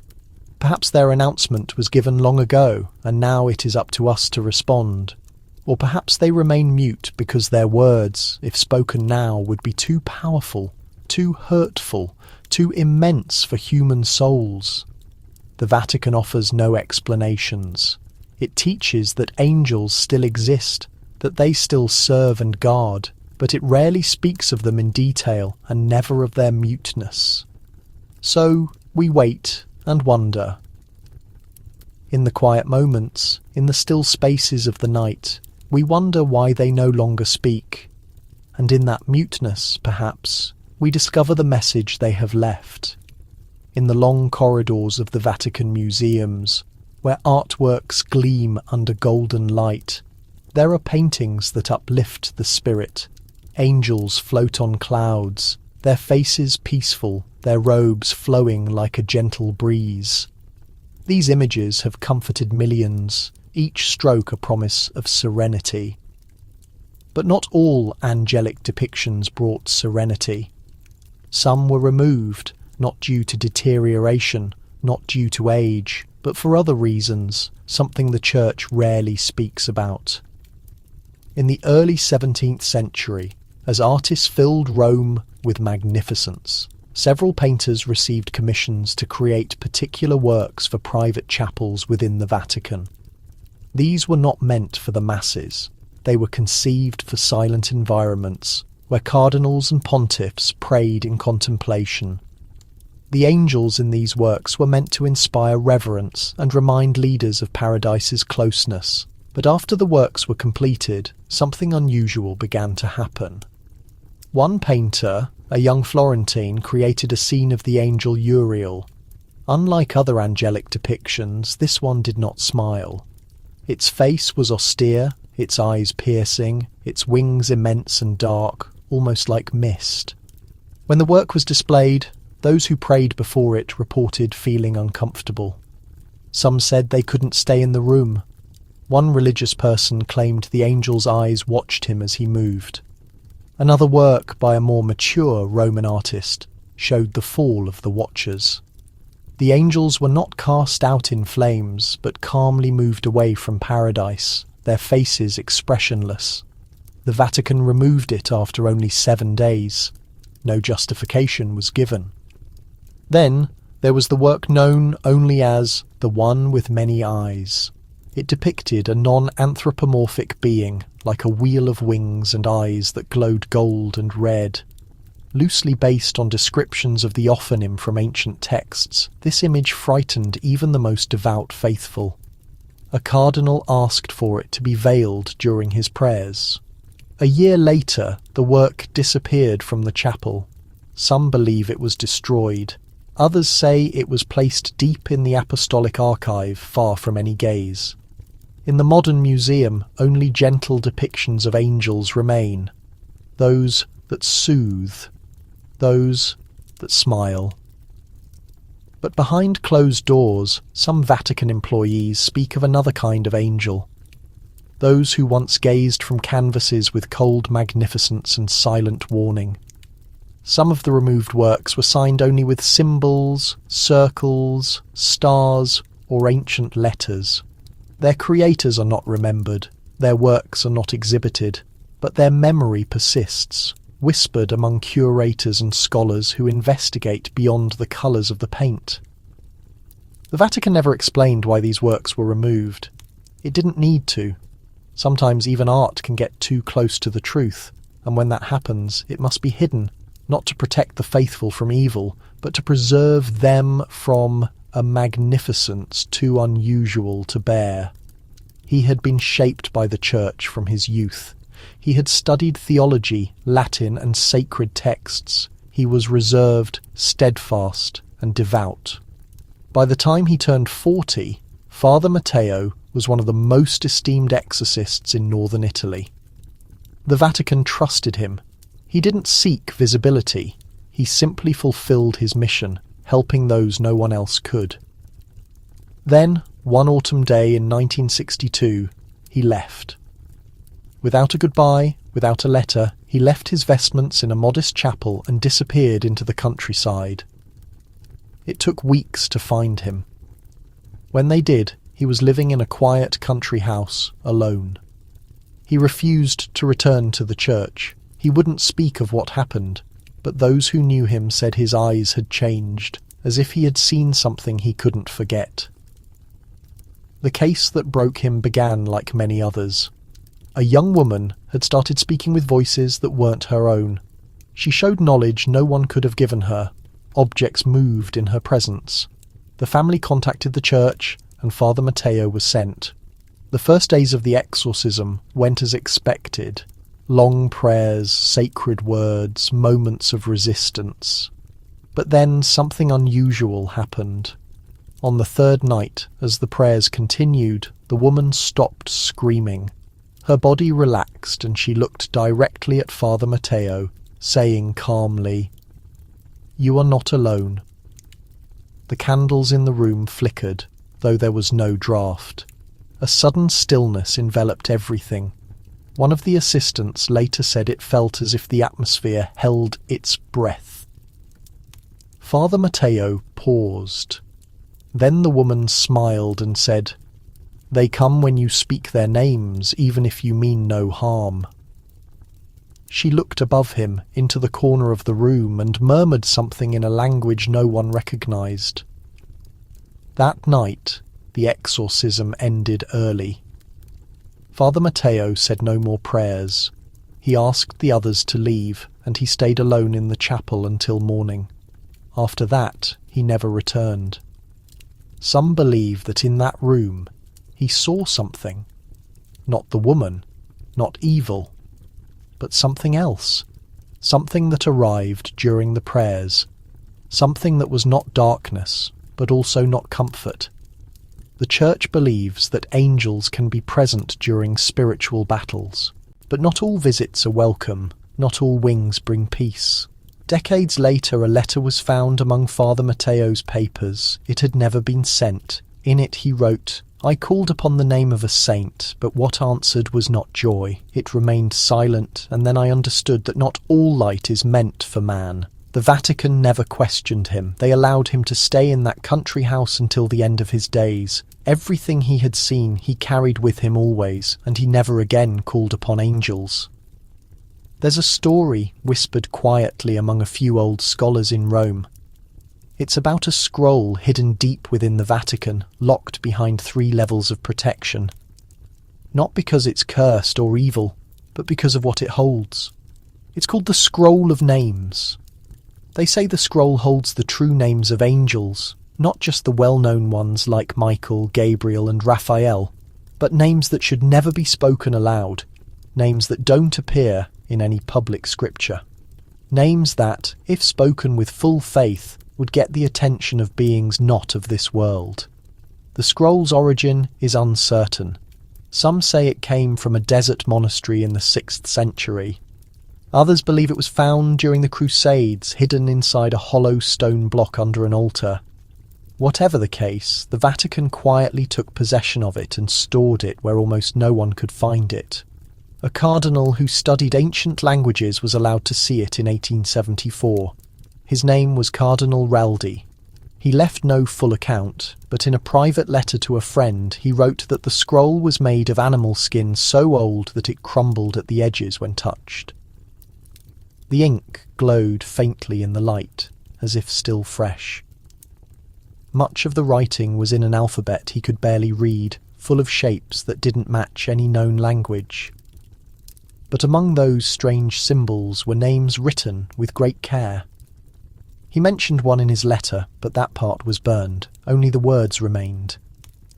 There was no stillness after I spoke it. After seeing the scroll, Raldi left his work in the archives. He became moody, withdrawn, stopped attending certain masses, and no longer spoke the names of angels in prayers. The scroll was placed in a special chest, wrapped in black cloth, and locked in a vault beneath the Apostolic Archive. Only 3 keys can open that vault, and no single person holds all of them. One is kept by the Pope, another by the head of the archive, and the third by the prefect of the Congregation for the Doctrine of the Faith. There is no public mention of the scroll, no photographs, no records in official documents. But those who work in the archive know that door. They pass by it during other tasks, but they don't look at it. Some truths are hidden not because they are false, but because they're too real, too powerful, too close to the edge of paradise. The scroll of names waits in silence, locked away, not to protect it from us, but to protect us from what it might still awaken. In a humble monastery on the outskirts of the Italian hills, far from the bustle of cities, a monk began to notice something unusual. His name was Brother Tommaso, a quiet man who had spent most of his life in silence and prayer. He rose before dawn, worked in the gardens, and spent long hours in the chapel. The priest listened carefully, then said nothing. Later that same day, the brother was called to a private room. In a windowless room, he was questioned by 2 other men dressed in dark clothes. They wanted to know if this presence had spoken words. He denied it, and yet in his diary, later found among archive papers, he told a very different story. He wrote that as he gazed at that form, a voice had entered his mind, not through his ears but directly into his soul. It said, "Prepare your souls, the heavenly breath will fade." 2 days later, Pope Gregory XIV passed away. No sign of aggression, no sudden illness had affected him. He passed away in his sleep without waking again, his face peaceful, his fingers intertwined on his chest. Everyone said it was predictable. He had been ill for weeks. However, within the Vatican walls, someone remembered that prophecy. Brother Giuliano's diary was sealed in a compartment. He remained in his monastery, but he was no longer entrusted with transcribing sacred manuscripts. He returned to garden duties and hours of prayer, never mentioning that vision again. Only one transcription of his diary was made, filed in the Apostolic Archives, under the label Unexplained Phenomena. The Church does not mention it in official documents, and yet certain researchers have found quiet references to similar visions before the disappearance of other popes. Not often, not always, but enough to raise questions. Was the angel a harbinger of death, or simply a silent witness? As eras passed, whatever the truth, It arrived without warning, left no testimonies, and behind it only an echo carried by the wind. It happened on a serene morning in the spring of 1968. The sun was beginning to rise over Rome, casting golden rays on the stone steps of St. Peter's Basilica. A select group of prelates had gathered inside before the crowds arrived. They had come to attend something unusual, a private ceremony that included ancient prayers meant to contact heavenly realms. The ceremony was not on any official programme. It had been prepared in secret with very few chosen guests. Those who participated were ordered to remain silent once they left the basilica. It was presented as an experiment, a return to a tradition forgotten for centuries. The details of the rite were never fully documented. No images were captured, but what happened that morning was forever etched in the minds of those who witnessed it. As the last prayer ended, the atmosphere seemed to change. The light through the stained glass windows distorted for a moment. Then, without warning, the ground beneath the basilica vibrated. It wasn't a strong tremor like an earthquake, but a deep, unnatural trembling, as if the building itself had held its breath. The great dome above them let out a groan. Dust fell from the ceiling decorations. The candle flames flickered violently, despite the absence of drafts. One of the prelates later reported that it seemed as if something enormous had brushed against the cathedral, yet remained invisible. The tremor lasted only 10 seconds, but when it ended, an absolute silence enveloped the group. No one dared to move. No one spoke a word. Then, gradually, the priest leading the rite stepped forward and closed the ancient book from which he had been reading. He gave no explanations. The ritual ended suddenly, and those present were escorted to a side exit. Within a few hours, the Vatican Communications Office released a concise note stating that the tremor had been a common geological settlement. No damage was reported. Most Romans completely ignored what had happened. But within the ecclesiastical walls, the story spread in hushed tones. A few weeks later, one of the witnessing priests left Rome to retire to a small monastery in Spain. Another prematurely left the service and refused to discuss that ceremony further. It was whispered that the prayer used contained names absent from the recognised canon, but taken from secret and more ancient manuscripts, names that were said to directly reach angelic entities.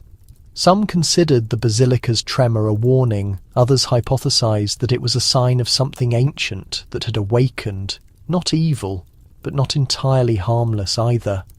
A power that should not have been touched by mortal creatures. Since then, a similar ceremony has never been repeated. The Great Dome continues to stand calm and firm under the Roman sky. But those who attended remember the moment it moved, not from the earth beneath them, but from something that came from above. There is a small room deep within the Vatican that very few have seen. It's not part of any tourist tour. It contains no gold or frescoes, just stone walls, a solitary chair, and an old recording device. The room was built in the early decades of the 20th century, when the Vatican began using sound devices to preserve significant voices and melodies. But a recording kept there is not in the recognised archive. It's known only through a few words written on a faded label, Canis Post Umbrae, the song after darkness. The story behind that recording is both simple and unsettling. In 1972, a group of technicians was experimenting with new microphones in the Sistine Chapel in the middle of the night. The chapel was deserted, shrouded in darkness, lit only by a small lamp next to the altar. There were no prelates. No choir had been scheduled. It was supposed to be just a quiet check of the equipment before a big event the next morning. But as they adjusted the controls and listened through headphones, the technicians began to hear something unexpected. A delicate song, like a choir gently rising and falling in the still atmosphere. It didn't come from in front or behind, but seemed to fill the entire space. There were no footsteps, no signs of anyone arriving, just voices, soft and layered, singing in perfect harmony. The men were puzzled. They stopped their check and went to inspect the chapel. It was completely empty, no one hidden, no sound from adjacent rooms. And yet the melody continued, slow, wonderful, and not at all like any earthly choir they had ever heard. They quickly activated the recorder and captured 7 minutes of that mysterious melody. When the sound finally faded, it didn't stop suddenly. It simply dissipated like mist scattering in the air. The next morning, they reported the experience. The equipment was checked, but no faults were found. Some prelates listened to the recording. One of them, a specialist in medieval music, began to cry silently as he listened. He claimed that these harmonies matched descriptions found in ancient writings about celestial choirs, tones that would normally be impossible for human voices. The recording was transferred and archived in the reserved sound archive. No formal explanation was ever provided.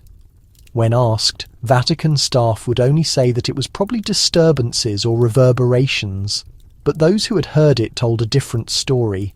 They said there was no reverberation, but only a warmth, a tenderness that touched the soul in a way no ordinary sound could. Was it really a choir? If so, who or what was singing? Perhaps it was the imprint of something ancient that survived in a place full of devotion. Or perhaps, for a single moment, something beyond the boundary of this world had sung not for us, but with us, and someone had happened to be listening. And sometimes, when the chapel is deserted and the night is quiet, the atmosphere seems to remember. There was a time when in the most remote chapels of Rome, a hymn known only to a very few was sung. It was called the Hymn of the Cherubim, and for a time it was sung during the silent dawn masses.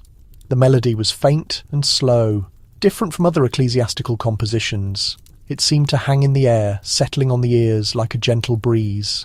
It was said that the hymn brought serenity to anyone who heard it, but it was also said to leave behind an unusual stillness, as if something had come close and remained even after the melody had ceased. The hymn didn't appear in most official books. It was passed down orally from old prelates to younger ones. It was believed to be extremely ancient, perhaps dating back to the first centuries of the church. Some said it came from a vision a monk had in 520, in which an angel had sung the words directly into his soul. Others believed it had been discovered on a small parchment hidden in a mountain monastery and silently brought to Rome. For many years it was sung only by a restricted group of prelates in the Vatican. It was used rarely, often during private ceremonies or moments of deep contemplation. Those who heard it said they felt something inexplicable, not terror, not exultation, but something immense and mysterious, like standing on the edge of a great secret. Then, without warning, the hymn disappeared. In 1949, after a private meeting of high-ranking prelates, an order was issued to no longer perform the Hymn of the Cherubim. No reason was given. Prelates were asked to destroy all written transcriptions of the melody. The few who knew the full song were urged to forget it, not to sing it, not to repeat it ever again. Some cried when they received the order. An old cantor who had performed it for over 30 years left the Vatican and never returned. The only clue about the reason for the ban came from a single letter discovered years later in the collection of a retired cardinal. It said, "The sound shakes more than the soul. It opens what should remain sealed." Today it is said that only fragments of the melody survive, a sporadic note, a few lines of text preserved in the memories of those who once heard it. Some claim that traces of it appear in old recordings of ecclesiastical chants, hidden within more common hymns, like distant echoes. The Vatican has never publicly discussed the Hymn of the Cherubim. It remains an enigma shrouded in silence, but those who knew it say it was not composed for mortal ears.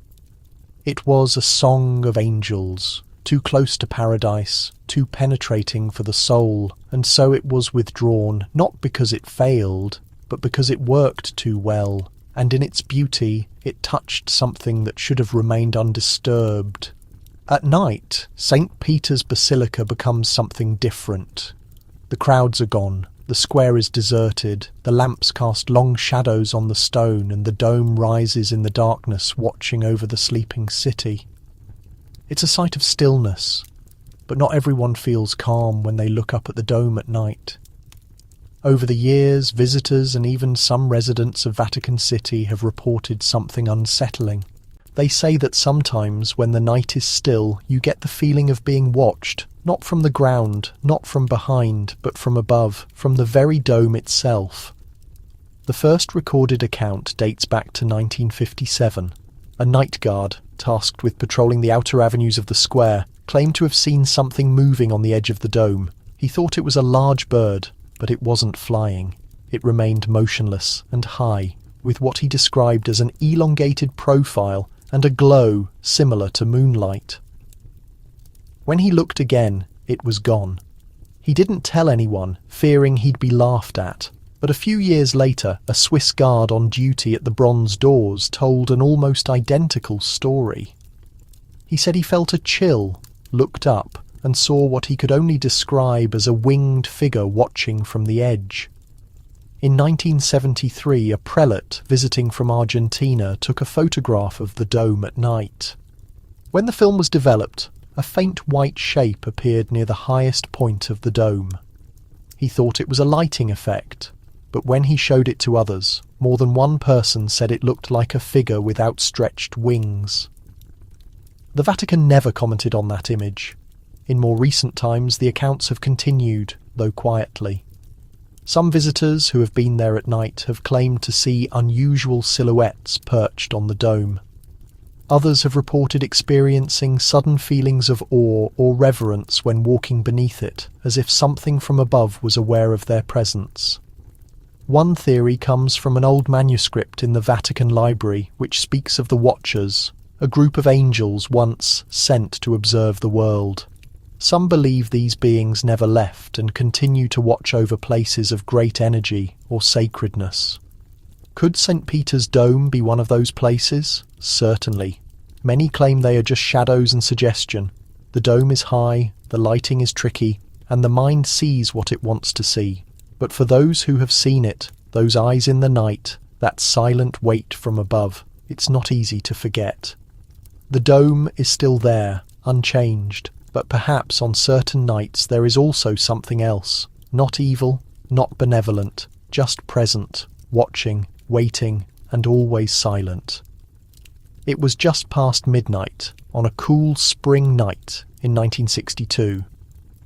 The sky over the Vatican was clear, and the low moon cast a silver light on the rooftops and gardens. The city was almost completely asleep. The great bells of St. Peter's were silent, waiting for the next hour. But that night, something strange happened, something no one could explain. Suddenly, the bells began to ring, softly at first, a single chime, slow and deep, like a warning, then another, and immediately all the bells together, powerful and full, echoing across the square and through the streets of Rome. The sound was imposing, like thunder in the sky, but the sky was clear, no storm, no wind, just the bells. In the Swiss Guard barracks, men jumped out of their beds, unsure if it was an alarm. At the security post, calls came in from the surrounding area. People wanted to know why the bells were ringing at that hour, but there was no explanation, no celebration, no planned event. When the guards reached the bell tower, they discovered something even more unsettling. The ropes were intact. There was no living soul. The large wooden wheels that operated the bells hadn't moved. The tower itself was motionless and silent. And yet, the bells had rung. They had heard them. Everyone had heard them. One of the guards, a man named Lucia, later filed a confidential report. He said he had felt something just before the bells started, a pressure in the atmosphere, a sudden stillness, as if the world had stopped, and then the sound had torn through the silence, as if it didn't come from the tower, but from above it. In the following days, the Vatican issued no official statement. When journalists asked for clarification, they were told it was probably a technical fault, or an error in reading the time, but the guards knew, and the prelates who had heard that sound in their rooms that night never discussed it again. Years later, in a private conversation, an elderly prelate confided to a young seminarian that it hadn't been the first time. The bells had rung once in 1799, just after the disappearance of Pope Pius VI. Then again, briefly, on a silent morning in 1918, as the First World War was ending, each time without any hand touching them. Some believe the bells were calling for attention. Others claim they were warning of something invisible, a presence near the heart of the church, a whisper through a sound too ancient to have a name. Even today, late at night, the guards look towards the tower, and sometimes when the atmosphere is heavy and the city is silent, they wonder if the bells will ring again, not by mortal hand, but by something else, something ancient and unheard. Beneath St. Peter's Basilica lies a quiet place, known as the Vatican Grottos. It's a peaceful underground level where pontiffs are buried and pilgrims sometimes walk in silent prayer. The atmosphere down there feels thick and still, as if time slows down. The walls are lined with tombs, ancient stone and faded inscriptions. But deeper down, beyond what most people see, another chamber is said to exist, a hidden space that doesn't appear on maps and isn't spoken of publicly. The story of this chamber dates back to an event in the early 70s, when a small team of workers was sent to restore a part of the grotto's foundations. They were tasked with examining a cracked wall at the end of the corridor. As they began to clear the area, they noticed something unusual behind a section of old plaster. It wasn't just a wall, but a sealed door. No handles, no hinges, just stone moulded differently from the rest. After reporting to their supervisor, the workers were removed from the task. The next day, a team from the Vatican Technical Office arrived. They brought no additional equipment or documents, and they asked no questions. What happened next was never shared with the workers, but one of them, an elderly man named Carlo, kept a private diary. Many years later, he confided to an acquaintance what his eyes had witnessed. He recounted that the moment the Vatican men broke down that wall, a narrow staircase opened before them, carved into the rock, sinking downwards. It was perfectly dry, untouched by centuries, and led to a circular vaulted chamber. Inside that space there were no coffins or sacred objects, only an altar made of black marble and a series of mysterious signs traced on the floor. But it was the writing that completely captured his gaze. Deeply engraved in the rock with characters even older than Latin were phrases that were incomprehensible to anyone. In the middle of the altar stood a symbol that resembled an eye wrapped in winged feathers. Someone in the group immortalized the scene with a camera. Someone else wrote everything down on paper, but after a few hours that chamber was again sealed. A fresh wall was built in front of the entrance, and the place was declared inaccessible to the public. Carlo and the other workers were ordered never to reveal what they had discovered. As time passed, stories began to circulate among the staff. There were those who claimed that this room had been used for rites dedicated to angelic creatures in times before the basilica was built. Others hypothesized that it had been hidden by the early leaders of the church, terrified by its power. There were even whispers of unexplained flashes observed in the grotto when darkness fell, coming from the walled-off part. The Vatican never officially acknowledged the existence of that chamber, but those who heard the story claim that those symbols did not represent warnings, but calls, as if the space had been designed to evoke something, or someone, from the other side of the veil of reality. And perhaps, beneath the silent tombs, something still waits in the darkness.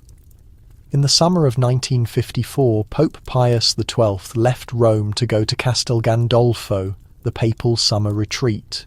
The town overlooked a calm lake, surrounded by greenery, gardens, and deserted streets far from the city's hustle and bustle. The residence was peaceful, protected, filled with the delicate sounds of the countryside. For several years the pontiff had found peace, prayer, and writing there, but that summer something happened, something discreet, sudden, and never fully explained. On the night of August 2nd, just before midnight, the papal guards received orders to prepare for an urgent departure. The staff was given no reason. The Pope, who had planned to stay another 7 days, was seen leaving the residence in a dark vehicle shortly after 1 in the morning, returning to the Vatican in complete silence, without any official announcement. The next day, Castel Gandolfo was closed to all visitors. Even high-ranking prelates were turned away. The only clue came from a gardener working on the property's edge. He later reported to a relative that same afternoon, while trimming hedges near the private chapel, he had glimpsed an unusual glow through the stained glass window. It didn't seem to be from a candle or an electric lamp. It was a bluish, faint and icy glow radiating upwards from the altar. He claimed it lasted only a few minutes, then vanished without a sound. Inside the chapel, according to rumours that spread among the employees, the Pope had entered alone after dinner. He remained there for almost 60 minutes. When he reappeared, his face was pale and he moved slowly, without saying a word. It was at that moment that the frantic preparations began. No official record documented what happened. The Church only announced that the Pope had returned to Rome for urgent matters. But several years later, an archivist discovered a personal note written in his own hand. It was never made public. It said, "I was not alone in the chapel. What stood before me wore light like a cloak, but remained silent. I fear I was not called to behold it." The note was dated the same night he left Castel Gandolfo. Some believe the Pope had an apparition. Others think it was something more ancient, one of those entities the Church avoids mentioning explicitly, a presence associated with places of intense devotion and stillness. Whatever it was, it changed him. In the years to come, he became more distant, spoke less to crowds, and wrote more frequently about judgment and the arcane. The chapel at Castel Gandolfo still exists, but it's rarely used. Visitors cannot access it. The glow has not appeared again, at least no one has mentioned it. But on certain nights, when the wind blows over the lake and the trees remain still, the local people claim that the atmosphere there seems transformed, as if something remains silently behind the ancient walls, invisible, but still present. It was 1976, during a quiet autumn season in Rome, when something extraordinary happened inside a small cloister hidden behind one of the less frequented chapels of the Vatican. Rarely did anyone visit that area. It was a serene place, surrounded by high rock walls and well-kept gardens. The atmosphere seemed perpetually suspended there, like a forgotten corner of time. In the centre stood a marble sculpture representing an angel made in ancient times, with folded wings and palms joined in adoration. The sculpture had no name, and there was no documentation about the artist. It was simply called the Silent One by the nuns who lived nearby. They encountered it daily on their way to prayer, always gently bowing their heads as they passed in front of it. It had been part of their existence for many years, always the same, always still. But one morning, shortly before sunrise, a young nun named Maria noticed something unusual. As she walked through the cloister towards morning prayers, she suddenly stopped. There was a faint glow on the angel's face. She approached and was frozen. A single drop had materialized under the sculpture's left eye. It looked wet, transparent as crystal, and had not yet slid down. Maria reached out, touched the surface, and found it was wet. She ran to tell her companions. Soon the cloister was filled with murmurs. The other nuns also observed it. Some shed tears, others knelt in prayer, others simply remained still, unable to understand what to feel. A clergyman was called to investigate. When he arrived, the drop had already dried, but a subtle mark remained on the cheek. In the following nights, other drops formed, always a single one. always from the same eye and always before dawn. But the sculpture never broke. It didn't change its appearance. There was no moisture dripping from above, no luminous trickery. Even the experts who later came to examine the marble found nothing, no infiltration, no cavity, no hidden explanation. After 7 days, the sculpture was silently covered with a cloth. A sign was placed at the entrance of the cloister, stating that it was closed for restoration work. The nuns were asked not to reveal what they had witnessed, but they remembered. One of the oldest nuns, shortly before dying, said she believed the angel was watching something none of them could perceive, that it shed tears not out of suffering, but out of melancholy, for what had been forgotten or for what still had to be fulfilled. Today the cloister is accessible again. The sculpture is uncovered. No more drops have been reported. But those who pass in front of it often claim that there is something in its eyes, something faint and deep, like a memory buried in the marble. And on cold mornings, when the light is just right, the marble seems to glow with the imperceptible trace of something lost, a melancholy not entirely dissipated, a silence that remembers. The Apostolic Archive represents one of the most guarded places in the Vatican. Hidden behind massive doors and guarded by silence, it preserves millennia of ecclesiastical history. There are letters from pontiffs, maps drawn by early saints, and volumes written in languages no one uses anymore.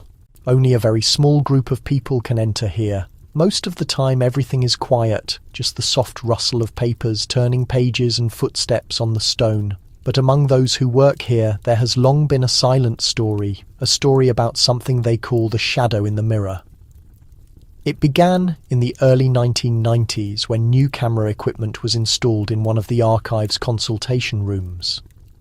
These cameras weren't for surveillance, but to protect the ancient documents. They were set up to slowly take pictures, one by one, as scholars worked. Each night, the recordings were reviewed and saved. One night, just after closing, a technician reviewing the day's recordings noticed something odd. In one part of the video, the reflection in the large glass cabinet didn't match the room. The shelves, chair and table were in place. But there was also a still shape by the far wall. The scary part was that no one was actually there at that moment. The person controlling the video rewound and looked again. In the main recording, the room was empty. But in the reflection, there was a tall figure, not quite clear, as if made more of shadow than something real. It seemed to have long folds of cloth or wings, though they didn't move, and it had no recognisable face. The recording was taken to a superior, reviewed, copied only once, and then locked away. The next day, the camera equipment was changed. Mirrors and reflective glass were removed from that room. The official explanation was that it was to protect the privacy of researchers, but some staff began to whisper. Someone said they had felt something similar, a flicker out of the corner of their eye, a shape in the reflection that vanished when they turned, always next to ancient texts about angelic writings, always in the sealed section of the archive where only a few can enter. A senior archivist quietly said, "It only appears in the reflection because it's not meant to be seen directly. There was never an official report, no public statement." But the story lives on, told by word of mouth among those who spend long hours among the shelves. And even today, when the room is silent and the lights are low, some workers don't turn their backs to the glass, not out of fear, but for something deeper, the feeling that what looks from behind the veil is not bad, not good, but simply there and waiting in the spring of 1981. A scholar named Father Anselmo arrived at the Vatican City. He was known for being discreet and for knowing a lot about ancient languages. His area was angelology, the study of angels, and he had spent almost 20 years searching for lost texts and forgotten writings. The Vatican had given him special permission to study some sealed documents within the Apostolic Archive. He was one of the few who had such access. For weeks, Father Anselmo worked in silence, arriving early, leaving late, and writing everything down in a small leather-bound diary. The other archivists described him as polite, quiet, and always focused. He didn't ask for help, never complained, but someone began to notice a change. He had become quieter than usual, pale, almost as if he wasn't sleeping. A guard said he had seen him standing still for a long time in front of one of the locked cabinets, staring at a spot on the wall where nothing was written. When asked if he was all right, the priest just nodded and returned to his desk. Then, one morning, Father Anselmo didn't arrive. At first, the staff thought he was sick. The guest house where he was staying was checked. No one answered. When someone went to check, they found the room empty. His suitcase was still there, untouched. His clothes were folded on the bed, but the diary and documents had disappeared, as had the keys to his desk in the archive. The Vatican launched a secret search. The doors had no records of his departure. The cameras showed nothing unusual. It was as if he had vanished between one breath and the next. Inside the archive, his workspace was exactly as he had left it, some books open, a pen next to an incomplete page, but on that page was something strange. A drawing, not words. It depicted a circle full of symbols, and in the centre, a winged figure, kneeling with its back turned. The image was unlike anything in the archives. No public statement was made about Father Anselmo. His name was silently removed from the list of authorized scholars. The sealed texts he had consulted were put away again, this time under even stricter control, and those who worked nearby were told not to speak of it again. But one of the archivists, an older man close to retirement years later, whispered something. He said Father Anselmo was searching for the names of angels who, it is said, walk on the boundary between obedience and falling. Those who are not spoken of, those who observe, and perhaps, searching too deeply, he had found one. Today, no one names Father Anselmo aloud within the archive. His desk is unused, the books he opened remain untouched, and some say that if you pass by his space at night, you can feel a suspended stillness, not empty, just unexpected. There's a small room in the heart of the Apostolic Palace, a place that doesn't appear on tours and rarely in books. It is silent, windowless, lined with smooth stone. Inside there is a prayer kneeler, a wooden cross and a single candle that never seems to burn down. It is known to few as the Chamber of Devotion and was used by one pontiff, in particular, more than any other. Pope Celestine VI, elected in 1937, was known for his deep prayer life and his love of silence. While other pontiffs met with leaders and travelled, Celestine stayed within the Vatican walls, walked in the gardens at dawn, spoke little, and spent hours in the archives consulting ancient texts. But what he did more than anything was pray. In the last years of his life, he began to visit the Chamber of Devotion almost daily. His personal assistant noted that often the pontiff would leave his bed in the middle of the night and go there barefoot, even in the colder months. He carried with him a small notebook and a piece of white cloth. After his death, in the spring of 1943, that notebook was found next to the prayer kneeler. Its pages were filled with handwritten prayers, but not the kind one would expect. They were brief, almost whispers. Each began with the same phrase, "To those who hold the flame."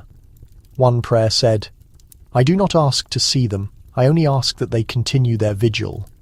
Another, "If their wings must cover the sky, let them not turn their eyes to man." And again, "They are near, let them remain silent." None of these writings were published.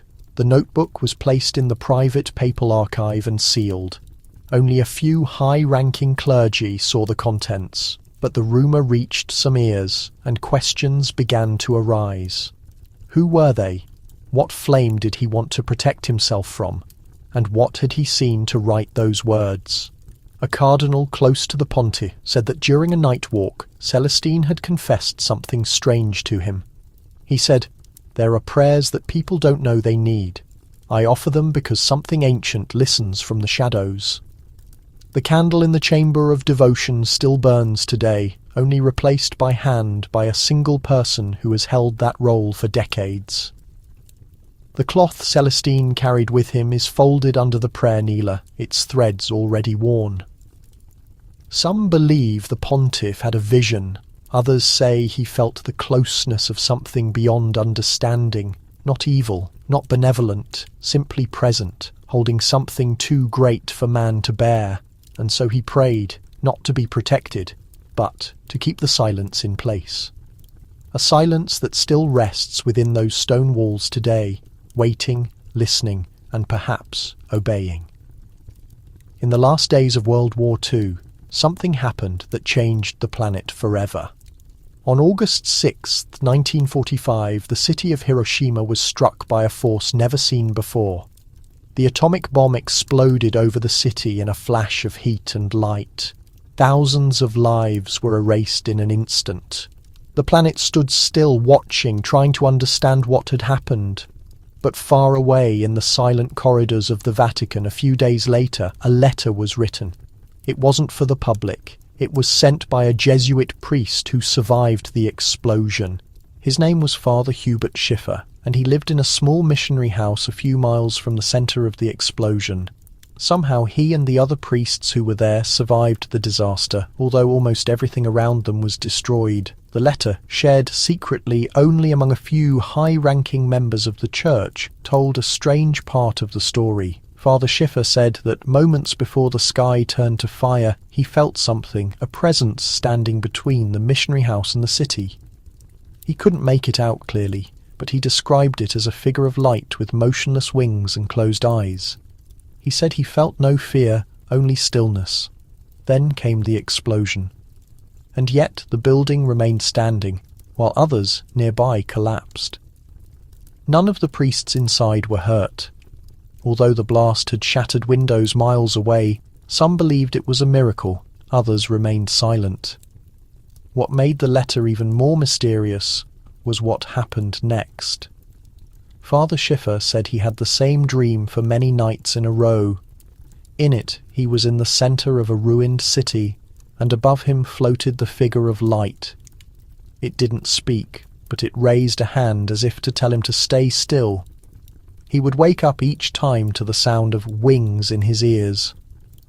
The Vatican never made the letter public. It was filed under a private entry, marked only as unconfirmed. But copies were made and passed silently among those who studied stories of angels.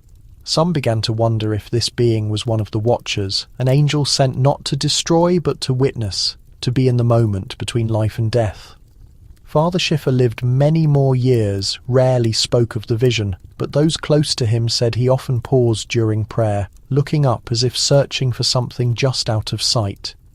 No one can say for sure what he saw that day, but in the silent records of the church, among pages that few can consult, next to his name is a simple phrase: "Some angels carry swords, others carry silence."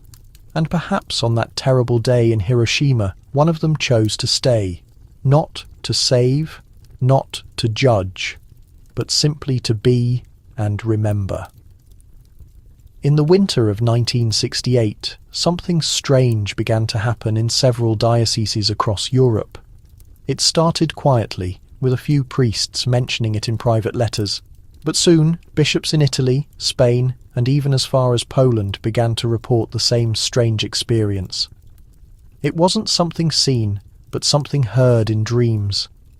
They all spoke of bells, but not church bells. Not the usual ones that mark the hour or call to prayer. These were different. The sound was soft at first, like distant chimes carried on the wind, but the tone was strong and clear, echoed deep in their sleep, waking many just before dawn. The bells were never loud, but they left a feeling that lingered throughout the day, a feeling of warning, or perhaps a call. What made the phenomenon more unsettling was that these dreams didn't happen just once. For many clergy, They repeated night after night, always at the same time, always with the same sound, and most of the men who heard them had never met, had no reason to be connected. In Rome, news of the dreams reached a small committee within the Vatican, which quietly handled unusual spiritual matters. They retrieved correspondence, consulted various bishops, and even checked the rest diaries of pontifical residences in case these visions had also affected the Pope. The documents remained confidential and no explanation was given. One religious man noted the bells in his personal diary. He wrote that they were not rung by human hands, their call came from above or from the deep. It was not an invitation to celebration, it was a call to remembrance, though he didn't know of what kind.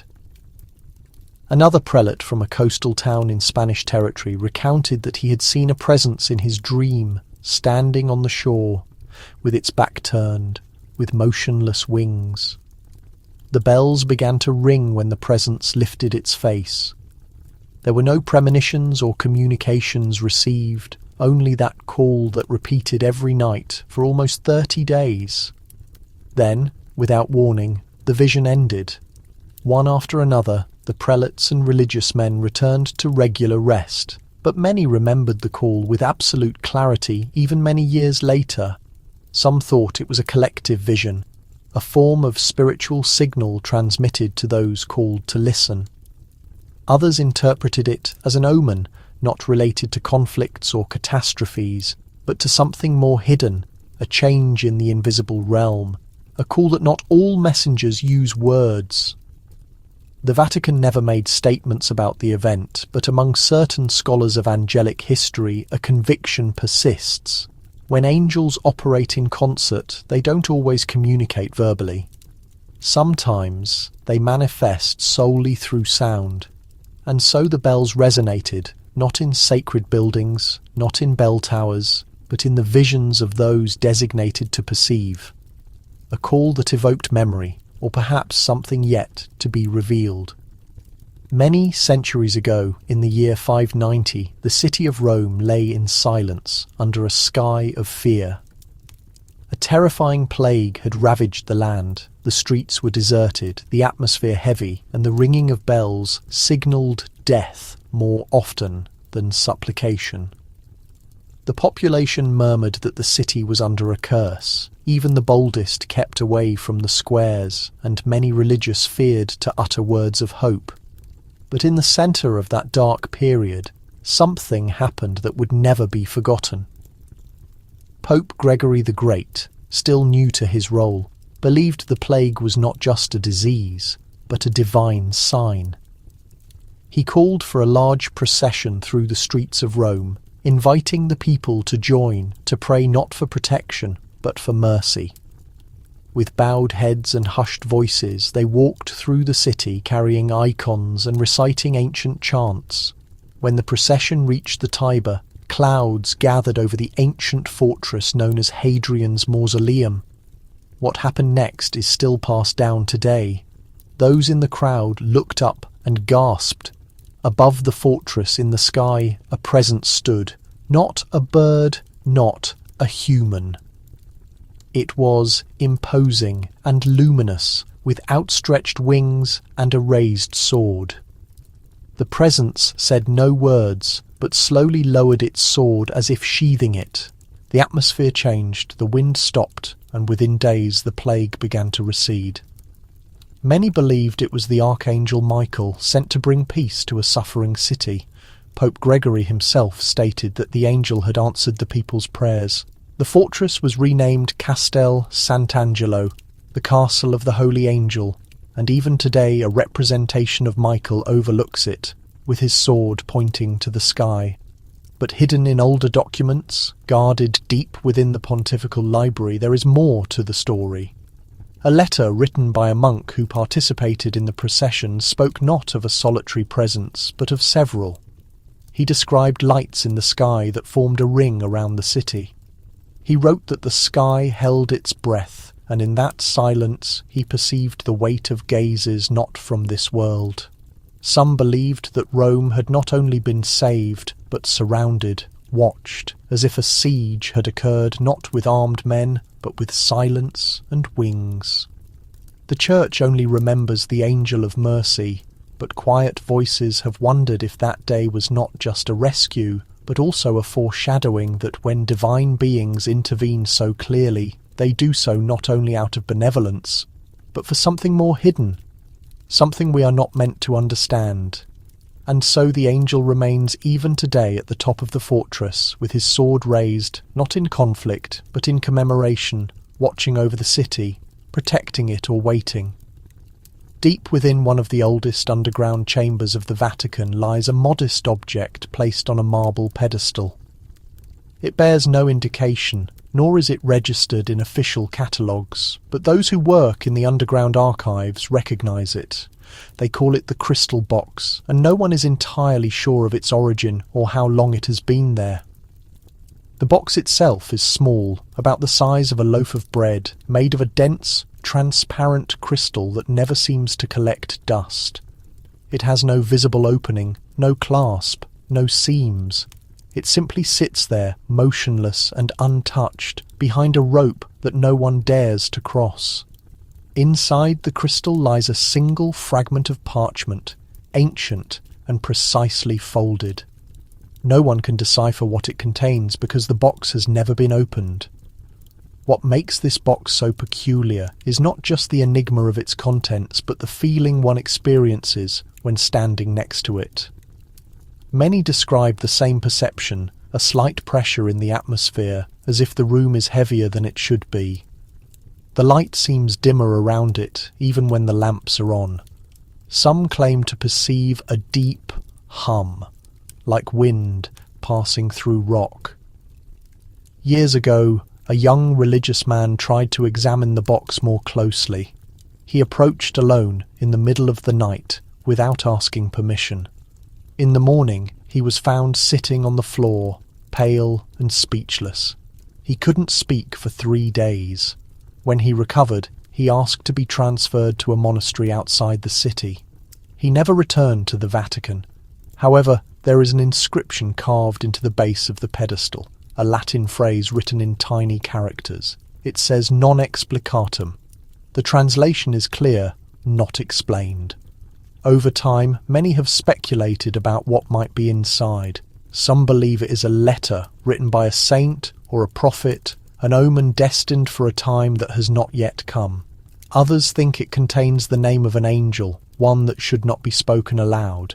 A few even claim that the parchment might be empty and that the box is not for keeping what is inside, but for preventing something from getting out. No one has tried to open it again. It remains in its place, deep underground, behind locked doors and guarded keys. Only a small number of trusted staff members know how to get to that room. They don't discuss it often. There is no document, no record, no photograph. Only the crystal, the parchment, and the silence that surrounds it. And as the years pass, it continues to wait, unchanged, motionless, and perhaps impossible to open, but still somehow vigilant. It was a serene night in the spring of 1972 when something unusual happened at Vatican Radio. The station, which usually broadcast prayers, sweet melodies, and messages of peace, was operating as usual. A recording of evening chants had just finished, and the announcer's voice faded into the background music. Then, exactly at midnight, the signal cut out. For about 10 seconds there was only silence. Not the ordinary silence of a radio pause, but a deep, chilling stillness, as if the world held its breath. Then came the scream. It was not a melody. It was not a human voice in the sense we recognise. Those who heard it described it as sharp and sweet simultaneously, similar to wind passing through a broken bell. It lasted only 4 seconds, but it was enough to cause bewilderment, even terror. The broadcast resumed as if nothing had happened. The melody continued from where it had been interrupted. The announcer, unaware of the pause, continued with the usual blessing. But in homes across Rome, and even in distant nations reached by the Vatican signal, people remained motionless by their radios, unsure of what they had just heard. Phone calls came immediately. Some listeners thought it was a technical glitch. Others believed it was a message in a different language. A few were convinced it was something more. Inside Vatican City, radio engineers checked the equipment. No malfunction was detected. The recording showed nothing irregular. But when they replayed the midnight segment, the scream was present, clear, peculiar, and inexplicable. A copy of the broadcast was made and taken to a private room in the Apostolic Palace. A small group of clergy members, experts in ancient languages and spiritual matters, listened to it together. One of them, an elderly Monsignor, stood up after the first listen and said in a low voice that they were not who they thought. He didn't explain what he meant. The tape was placed in a sealed envelope for private review only. It was never broadcast again. In the archive, it was filed in an untitled folder with only a time and date. And yet people remember. Some claim to have recorded the sound on their own home radios, though none of these copies were verified. Others claim the Vatican knows more than it will ever reveal. A few believe that scream was not a message, but an omen. A sign that something non-human had drawn near. Today, Vatican radio operates without difficulty. Its messages are serene and comforting as always. But occasionally, when the wind is favourable and the hour is late, someone tunes in and pauses at midnight, wondering if the silence will return, or if, just once more, that scream will come again. Long before angels were depicted with kind smiles and delicate wings, they were spoken of with awe. In the early centuries of the Church, the word angel did not bring comfort, it brought silence. The religious people of old did not portray them as gentle guardians, but as powerful messengers from a realm far beyond human understanding. In those early days, stories about angels were different. They did not appear dressed in light, nor did they float over sleeping children. They came with fire, with swords, with earth-shaking commands. In the scriptures they struck down armies, blinded multitudes, and guarded gates with flaming swords. Their presence was not always welcome. Sometimes it meant something terrible was about to happen. In the writings of ancient theologians, there are warnings. Warnings not to pray to angels by name unless instructed. Warnings not to invite them into visions. Warnings to remain silent when they manifest. These were not given out of superstition, but from lived experience. Something had happened, perhaps many things that led the early church leaders to speak with caution when it came to angelic beings. Today, within the Vatican, many of these ancient teachings are preserved in confidential texts. Some are handwritten copies of the earliest monastic rules. One, written in the 4th century, says that whoever sees the luminous ones should not speak because they might be taken in their sleep. Another, found in the margins of a 6th century prayer book, says that they are not always sent to bring peace. Over time, the Church changed how angels were spoken of. Statues adopted softer expressions. Stories preferred to narrate their protective presence rather than their power of judgment. Paintings depicted them within tranquil chapels instead of amidst battles. And, little by little, the awe disappeared, though not everywhere. Even now, in certain monastic convents, a hesitation is perceived when speaking of celestial beings. Older religious people maintain the custom of leaving a moment of quiet after uttering Michael. In certain litanies, the phrase "heavenly hosts" is whispered in a hushed tone, and along a Vatican corridor someone has scratched the name of a divine messenger from the masonry. The author remains unknown. A transformation occurred in medieval times. People sought comfort. Existence was harsh, marked by conflicts and deadly diseases. Winged beings became emblems of trust. The most remote and disturbing narratives were relegated to the shadows. But the ecclesiastical institution kept the memory. In its most secluded archives lie chronicles excluded from festive sermons, narratives of celestial visitors who came not to comfort, but to warn, testimonies of eyes exposed to excessive luminosity, and of people who lost sleep after perceiving the whisper of wings in the darkness. So, When we remember these beings today, with their immaculate robes and serene faces, perhaps we only grasp a fragment of the story, because in a remote time, these same beings were not only revered, but instilled fear.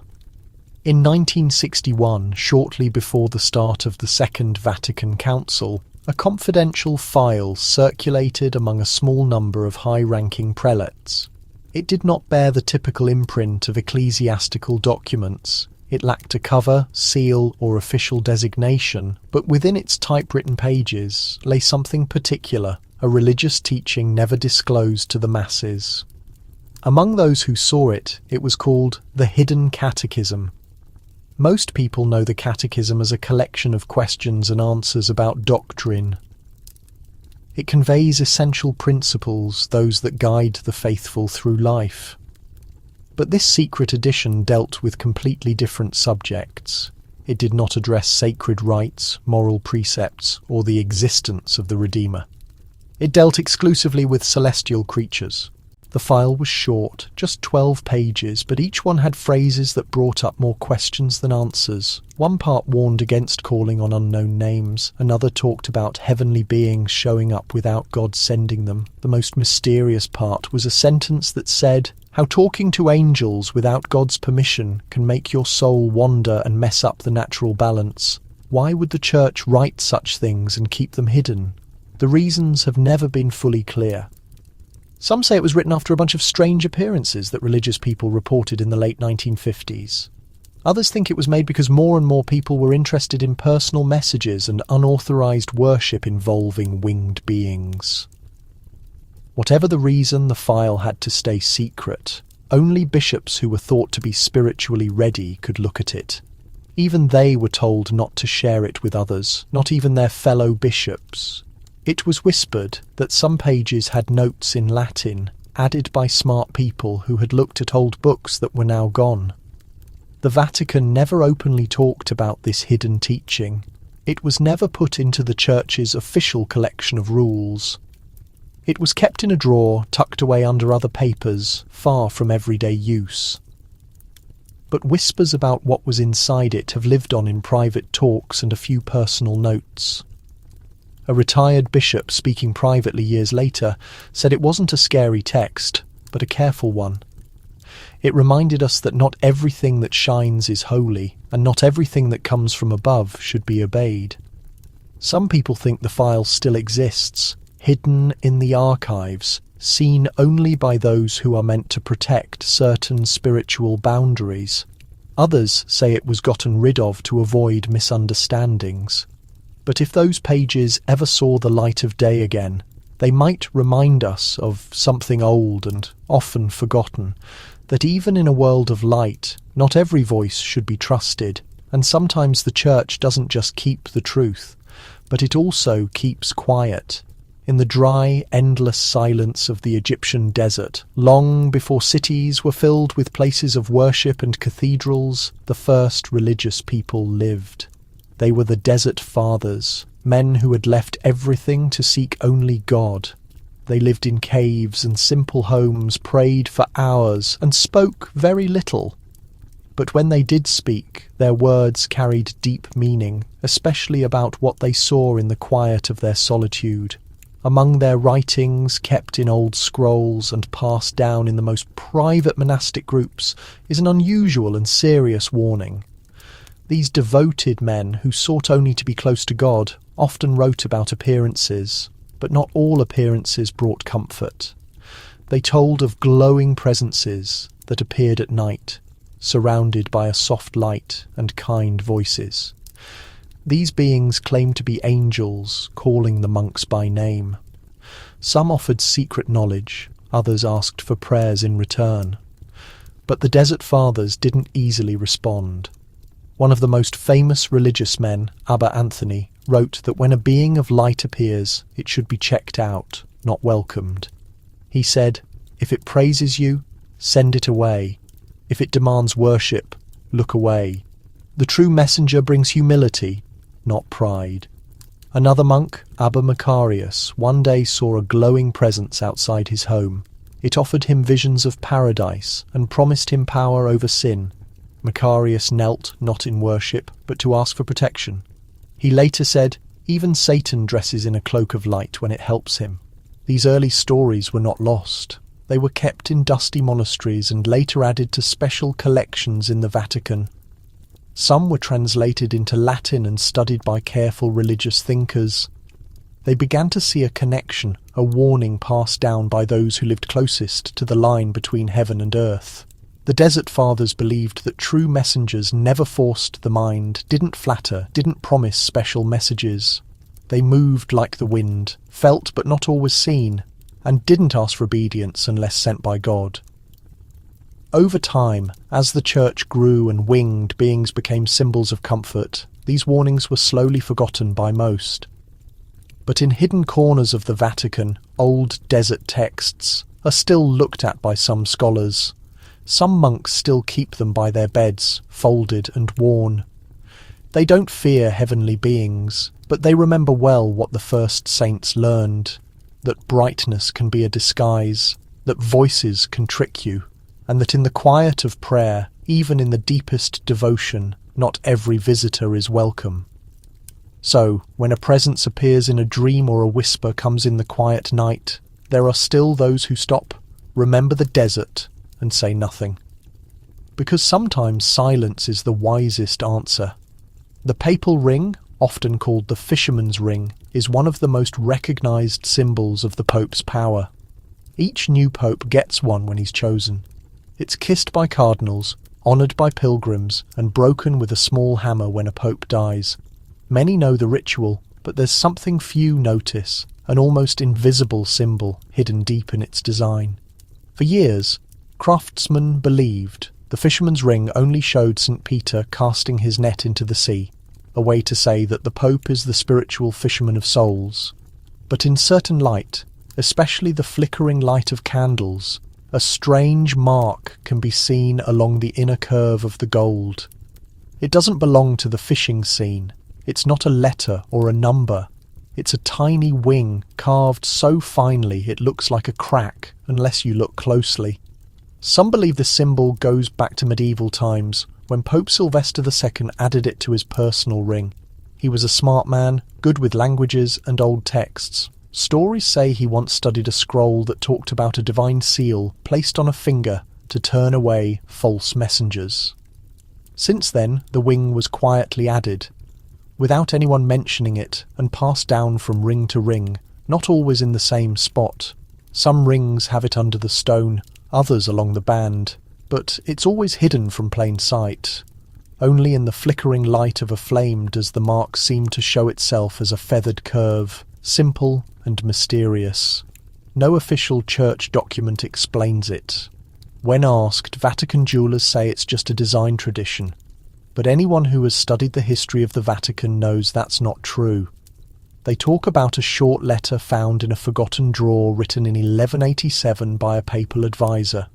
It says that the sign remains, not to honour, but to remind that even the shepherd must look at the sky with caution.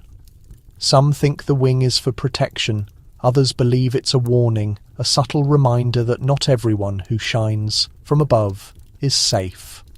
A former Vatican archivist once told a small group of students, when the Pope kneels in prayer and the candle next to him flickers, the ring responds, the wing appears, not for beauty, but for memory.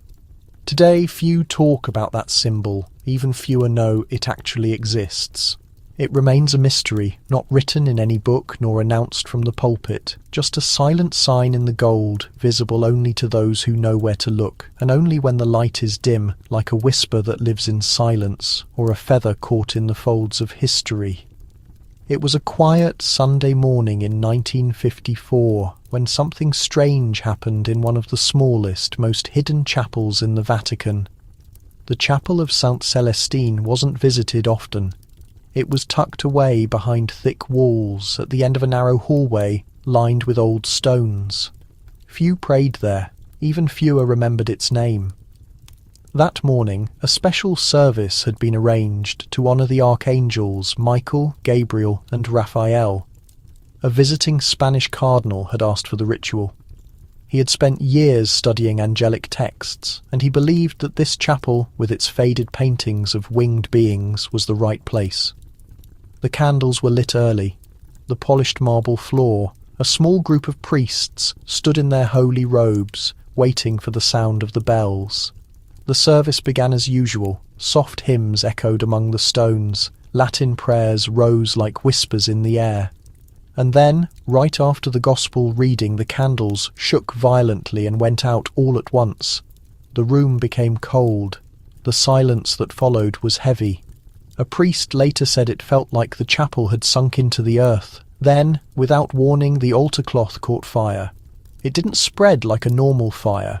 It didn't burn the table below or the golden crucifix above, just the cloth, a white linen washed just the day before.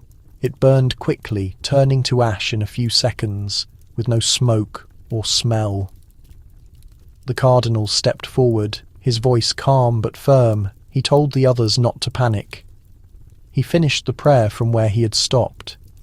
The candles relit themselves, with no hand touching them. The rest of the service was quiet, regular, almost peaceful. But after the final hymn, as the priests began to leave the altar, one noticed something unusual. Behind the altar, high on the wall, a small piece of plaster had broken off and fallen. Underneath, part of an old painting had reappeared. It showed a winged presence, but the face was missing. The body was turned away and a hand pointed towards the earth. That part of the painting hadn't been seen in many years. Later that same week, Vatican officials came to inspect the chapel. They didn't give any public explanation for the fire. The room was cleaned, the wall repaired, and the service was never repeated. Even today, the chapel of Saint Celestine remains closed to the public, the door locked, the candles unlit. Some say the fire was just an unusual accident. Others believe it was a sign, a message not spoken in words, but in the fire. A reminder that some prayers, if said in certain places, are heard too clearly and not always by those they were meant for. It was a bright morning in 1996, during a special service in the great nave of St. Paul's Basilica. The event was dedicated to Archangel Michael, and the church was packed with visitors, clergy, and members of the Swiss Guard. The altar had been prepared for days. Special incense filled the air, and sunbeams filtered through the stained glass windows, colouring the marble floor with calm reflections. In the centre of the sanctuary stood a large wooden cross. It had been carved by hand many years before and placed on a solid stone base. It had never been moved, never shaken, not even during repairs or small earthquakes. To everyone who knew the church, it seemed strong and rooted like the pillars that held up the roof. The service began peacefully. The choir sang old hymns to heavenly beings. The air was still. The bishop raised his hands to say the prayer of protection, a rare prayer used only once every few years. Then, in the middle of his words, something happened. The cross fell. It didn't lean, it didn't slide, it crashed down as if the stone beneath it had disappeared. It hit the floor with a deep, heavy sound that echoed through the entire basilica. The room went silent. The choir stopped singing. No one moved. The bishop slowly stepped back, his face pale. A group of guards went to check the base. Nothing was cracked, nothing was broken. The stone platform was intact. The base of the cross was also intact, and yet it had fallen with full force. Several witnesses later said they hadn't seen anyone nearby. No wind, no shaking of the ground. A priest said he felt something like a breath pass by his ear moments before. The service ended early.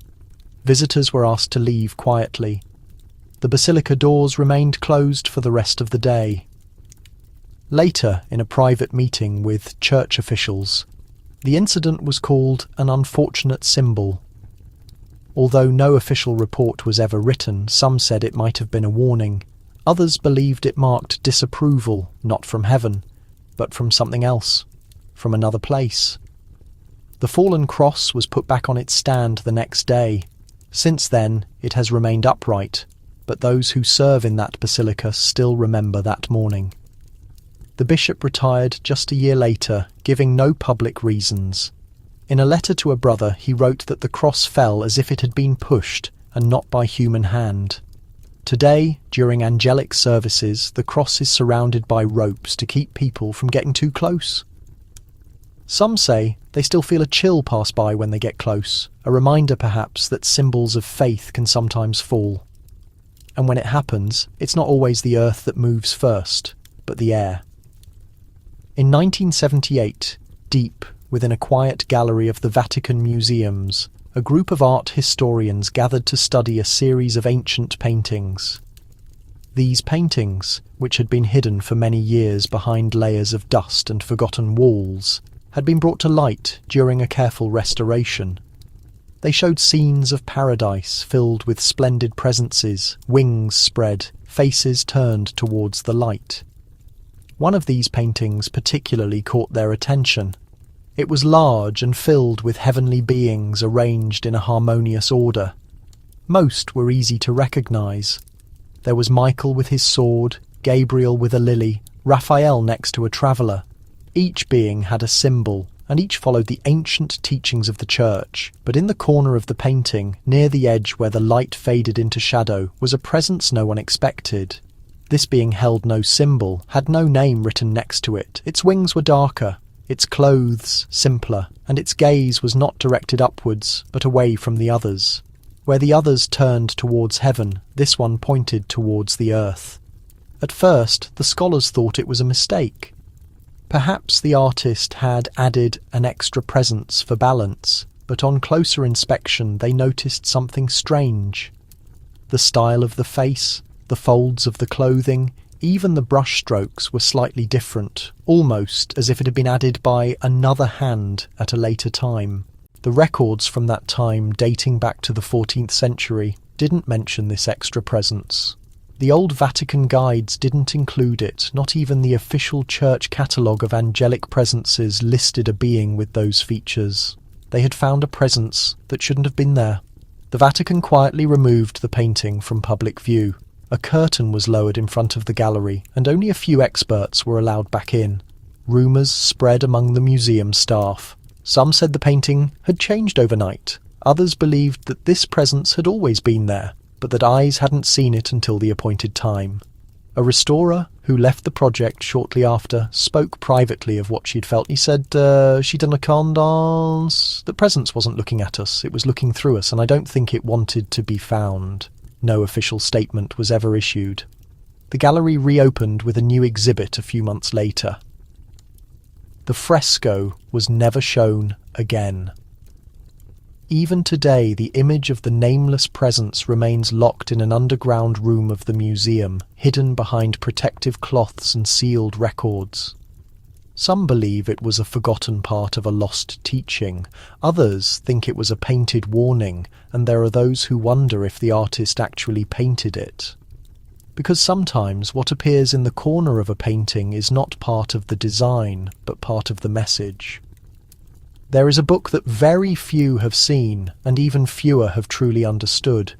It's called the Book of Raziel, and it's considered one of the oldest and most mysterious texts ever written about heavenly beings. According to tradition, this book was given to Adam by the angel Raziel himself, shortly after his expulsion from Eden. It was meant to teach the secrets of heaven, the language of creation, and the hidden names of God.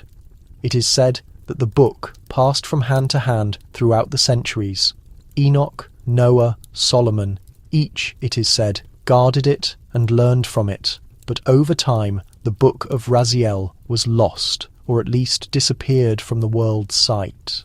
Some believed it had been destroyed, others that it had been hidden, never to be found again, until whispers began that it had reached the Vatican. No one knows for sure when these rumours started. Some say a rare manuscript emerged in a monastery in Spain in the 16th century. Others claim it was brought to Rome by a secret order of monks who had guarded it for generations in the mountains. Whatever the truth, in Vatican records from the early 18th century, a mention appears of a mysterious book kept in a sealed cabinet under the Apostolic Palace. It was not listed by name, but only with a symbol, a feather resting on a closed eye. Some believe that symbol referred to Raziel, the messenger of mysteries. Over the years, few scholars within the Vatican have hinted at the book's presence. They speak of a leather-bound volume written in ancient Hebrew, full of strange diagrams and lines that seem to glow in candlelight. One page, it is said, shows a map of the stars. Another, a list of names no one dares to speak aloud, but the Church has never confirmed its possession. When asked, Vatican officials simply say that there are many ancient books, not all are meant for public reading. A Jesuit who worked in the archives for more than 20 years once told a friend that the book was kept in a locked chest, protected not by guards, but by silence. And he added, "It teaches things that are not for everyone. Even the messengers in their time were punished for giving too much." The Book of Raziel, if it truly exists, remains one of the deepest secrets hidden within the walls of the Vatican. A book born to teach, but one that could reveal too much, because knowledge, especially that which comes from above, can be both light and fire. And in the heart of Rome, where history and mystery walk hand in hand, some pages are still turned only when the world sleeps, in silence, with caution, and never aloud. There is a story that only a few have heard, and even fewer have truly believed. It speaks of a last group of heavenly beings, a choir not mentioned in any official book, never named in any public sermon. Some call it the choir of the end. Unlike the 9 choirs of ecclesiastical tradition, seraphim, cherubim, thrones, and so on, this choir does not sing in heaven, it does not surround the throne of God, it waits in silence, beyond time, beyond light, and according to whispered texts guarded in the heart of the Vatican, it will not move until the final day. The first mention of this hidden choir dates back to a group of scrolls found in a monastery in the Syrian desert. The scrolls were written with faded ink, by a hand trembling with age or fear. One passage says that when the stars grow cold and the gates fall silent, they will rise and sing the last song. That single sentence was enough to disturb the monks who read it. They sent the scrolls to Rome under the veil of night. Once they arrived at the Vatican, they were placed in the reserved section of the Apostolic Archive. Few scholars examined them. One theologian, in a private letter, called them the most unsettling verses I have ever read. Another maintained that these scrolls matched parts of a forbidden chapter of the Book of Enoch, long excluded from official teachings. The idea of a final choir was considered dangerous. If such a group existed, it meant that not all messengers had revealed themselves. It meant that something was still waiting, and, more than that, it meant that the end would not just be a moment of judgment, but of song. The Vatican never spoke openly about it, but silent changes were made. In the early 20th century, a mural that was supposed to depict the 9 choirs was modified. A section was covered. A 10th presence, visible in the first sketches, was removed before the final version. Even today, in a small private prayer room near the Lateran at dusk, a faint murmur can sometimes be heard. Visitors say it sounds like breath passing through stone or wind through dry leaves. A guard described it as a song not yet sung, but already known. No one knows what the sound of the choir of the end will be. No one knows what its song will do, but the idea remains, hidden in the minds of those who study the ancient ways, that there are heavenly beings yet unseen, and that, when they finally speak, the world will listen. Because not all songs bring peace. Some are made to close history. There is a room under the Vatican that almost no one knows about. It doesn't appear on any map. It's not mentioned in any guide. Even within the church, its name is only spoken behind closed doors. The priests who know about it simply call it the last room. This hidden chamber is said to be located beneath the oldest part of the Apostolic Palace, beyond several locked doors and narrow stone corridors that twist like roots under the city. It is sealed with 3 locks, each one held by a different man. One key belongs to the Pope, another to the prefect of the Vatican archives. The third is guarded by a man whose name is never written. He is chosen in secret and known only to the other two. No one can open the room alone. There are no windows, no lights, just stone walls, a table, and a single object in the centre, covered by a cloth that hasn't been lifted in over 100 years. What lies beneath the cloth is not fully known, but ancient writings suggest it is the first vision ever recorded by the Church, not a vision written with words, but shown in form, an image, a presence, something that is not entirely human nor entirely divine. The story of the last room survives only in fragments. A note in a cardinal's diary from 1789 speaks of a chamber guarding a truth not ready to emerge. Another letter, written during the Second Vatican Council, alludes to a document that was read only once, then returned to the room without being copied. Some say the room was built after a pope received a message from a being of light. He was told to prepare a space that no one would enter until the right time. That time, he wrote, would not come when the Church was ready. However, when humanity stopped truly listening, an archive custodian reported finding himself in front of that door. He spoke of an unusual feeling, as if the atmosphere had thickened, similar to stagnant water at the bottom of an ancient well. No sound reached his ears, and yet his heart pounded in his chest, and he turned back before reaching the end of the passage. There are no images, no illustrations can be made, and the cloth hiding what lies in the centre has never been changed. The last chamber remains sealed. Its mysteries still wait. Perhaps it should never have been opened, or it will only be opened once, when everything ends, at the moment when silence prevails over voice and the oldest question returns, not the one we believe, but the one whispered to us before belief was born, before voices, before existence, before dawn. In the depths of the Vatican, far beyond the marble floors and gold-lined halls, there is a forgotten crypt. It doesn't appear on official maps, and even many employees who serve within those sacred walls are unaware of its presence. Access is hidden behind a wooden bookcase in a storeroom filled with boxes containing old candelabras and broken benches. Only a few selected guardians can descend, and that happens only once a year. Every summer, on the exact same day, one of them walks alone through the long underground passage, carrying nothing. He enters the crypt, stays there for a few minutes, then returns without saying anything.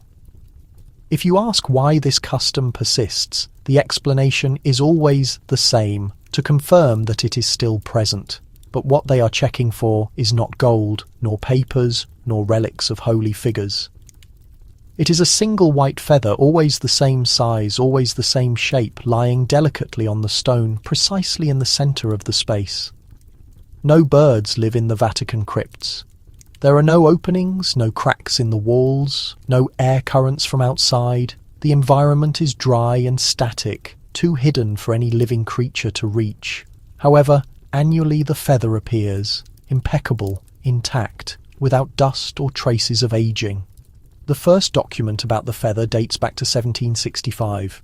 In a note scribbled by a clergyman tasked with cleaning the underground areas, he noted discovering it and not giving it importance, until the next day when he saw it again identically positioned. The third time he was accompanied by another prelate. The latter subsequently requested that the crypt entrance be sealed. It remained closed for decades, but the feather reappeared. In the beginning of the last century, a new group of scholars reopened the crypt. They were young and curious, eager to investigate what they assumed was a common environment. When they discovered the feather, they were amused, but when it reappeared the following week, then the following year, and again after that, the hilarity faded. Now it is no longer discussed. The feather belongs to the memory of the crypt. Some believe it is a message of serenity, a gentle reminder that something divine silently watches from the darkness. Others imagine it is a warning, an image that even in the most remote spaces where no one walks and no light shines, something persists, waiting. The feather is never touched, never removed. Annually, the Guardian enters, observes it lying there, motionless, and leaves. And although it is almost weightless, its existence is solemn. Thank you for staying with us until the end of this silent journey among the hidden secrets of the Vatican. If any of these mysteries have made you think or stirred something deep in your soul, share it with us in the comments below. We read them all. And if you found this discovery interesting, subscribe to the channel and hit the bell icon so you don't miss any new stories. Rest easy, keep your curiosity alive, and we'll see you in the next episode.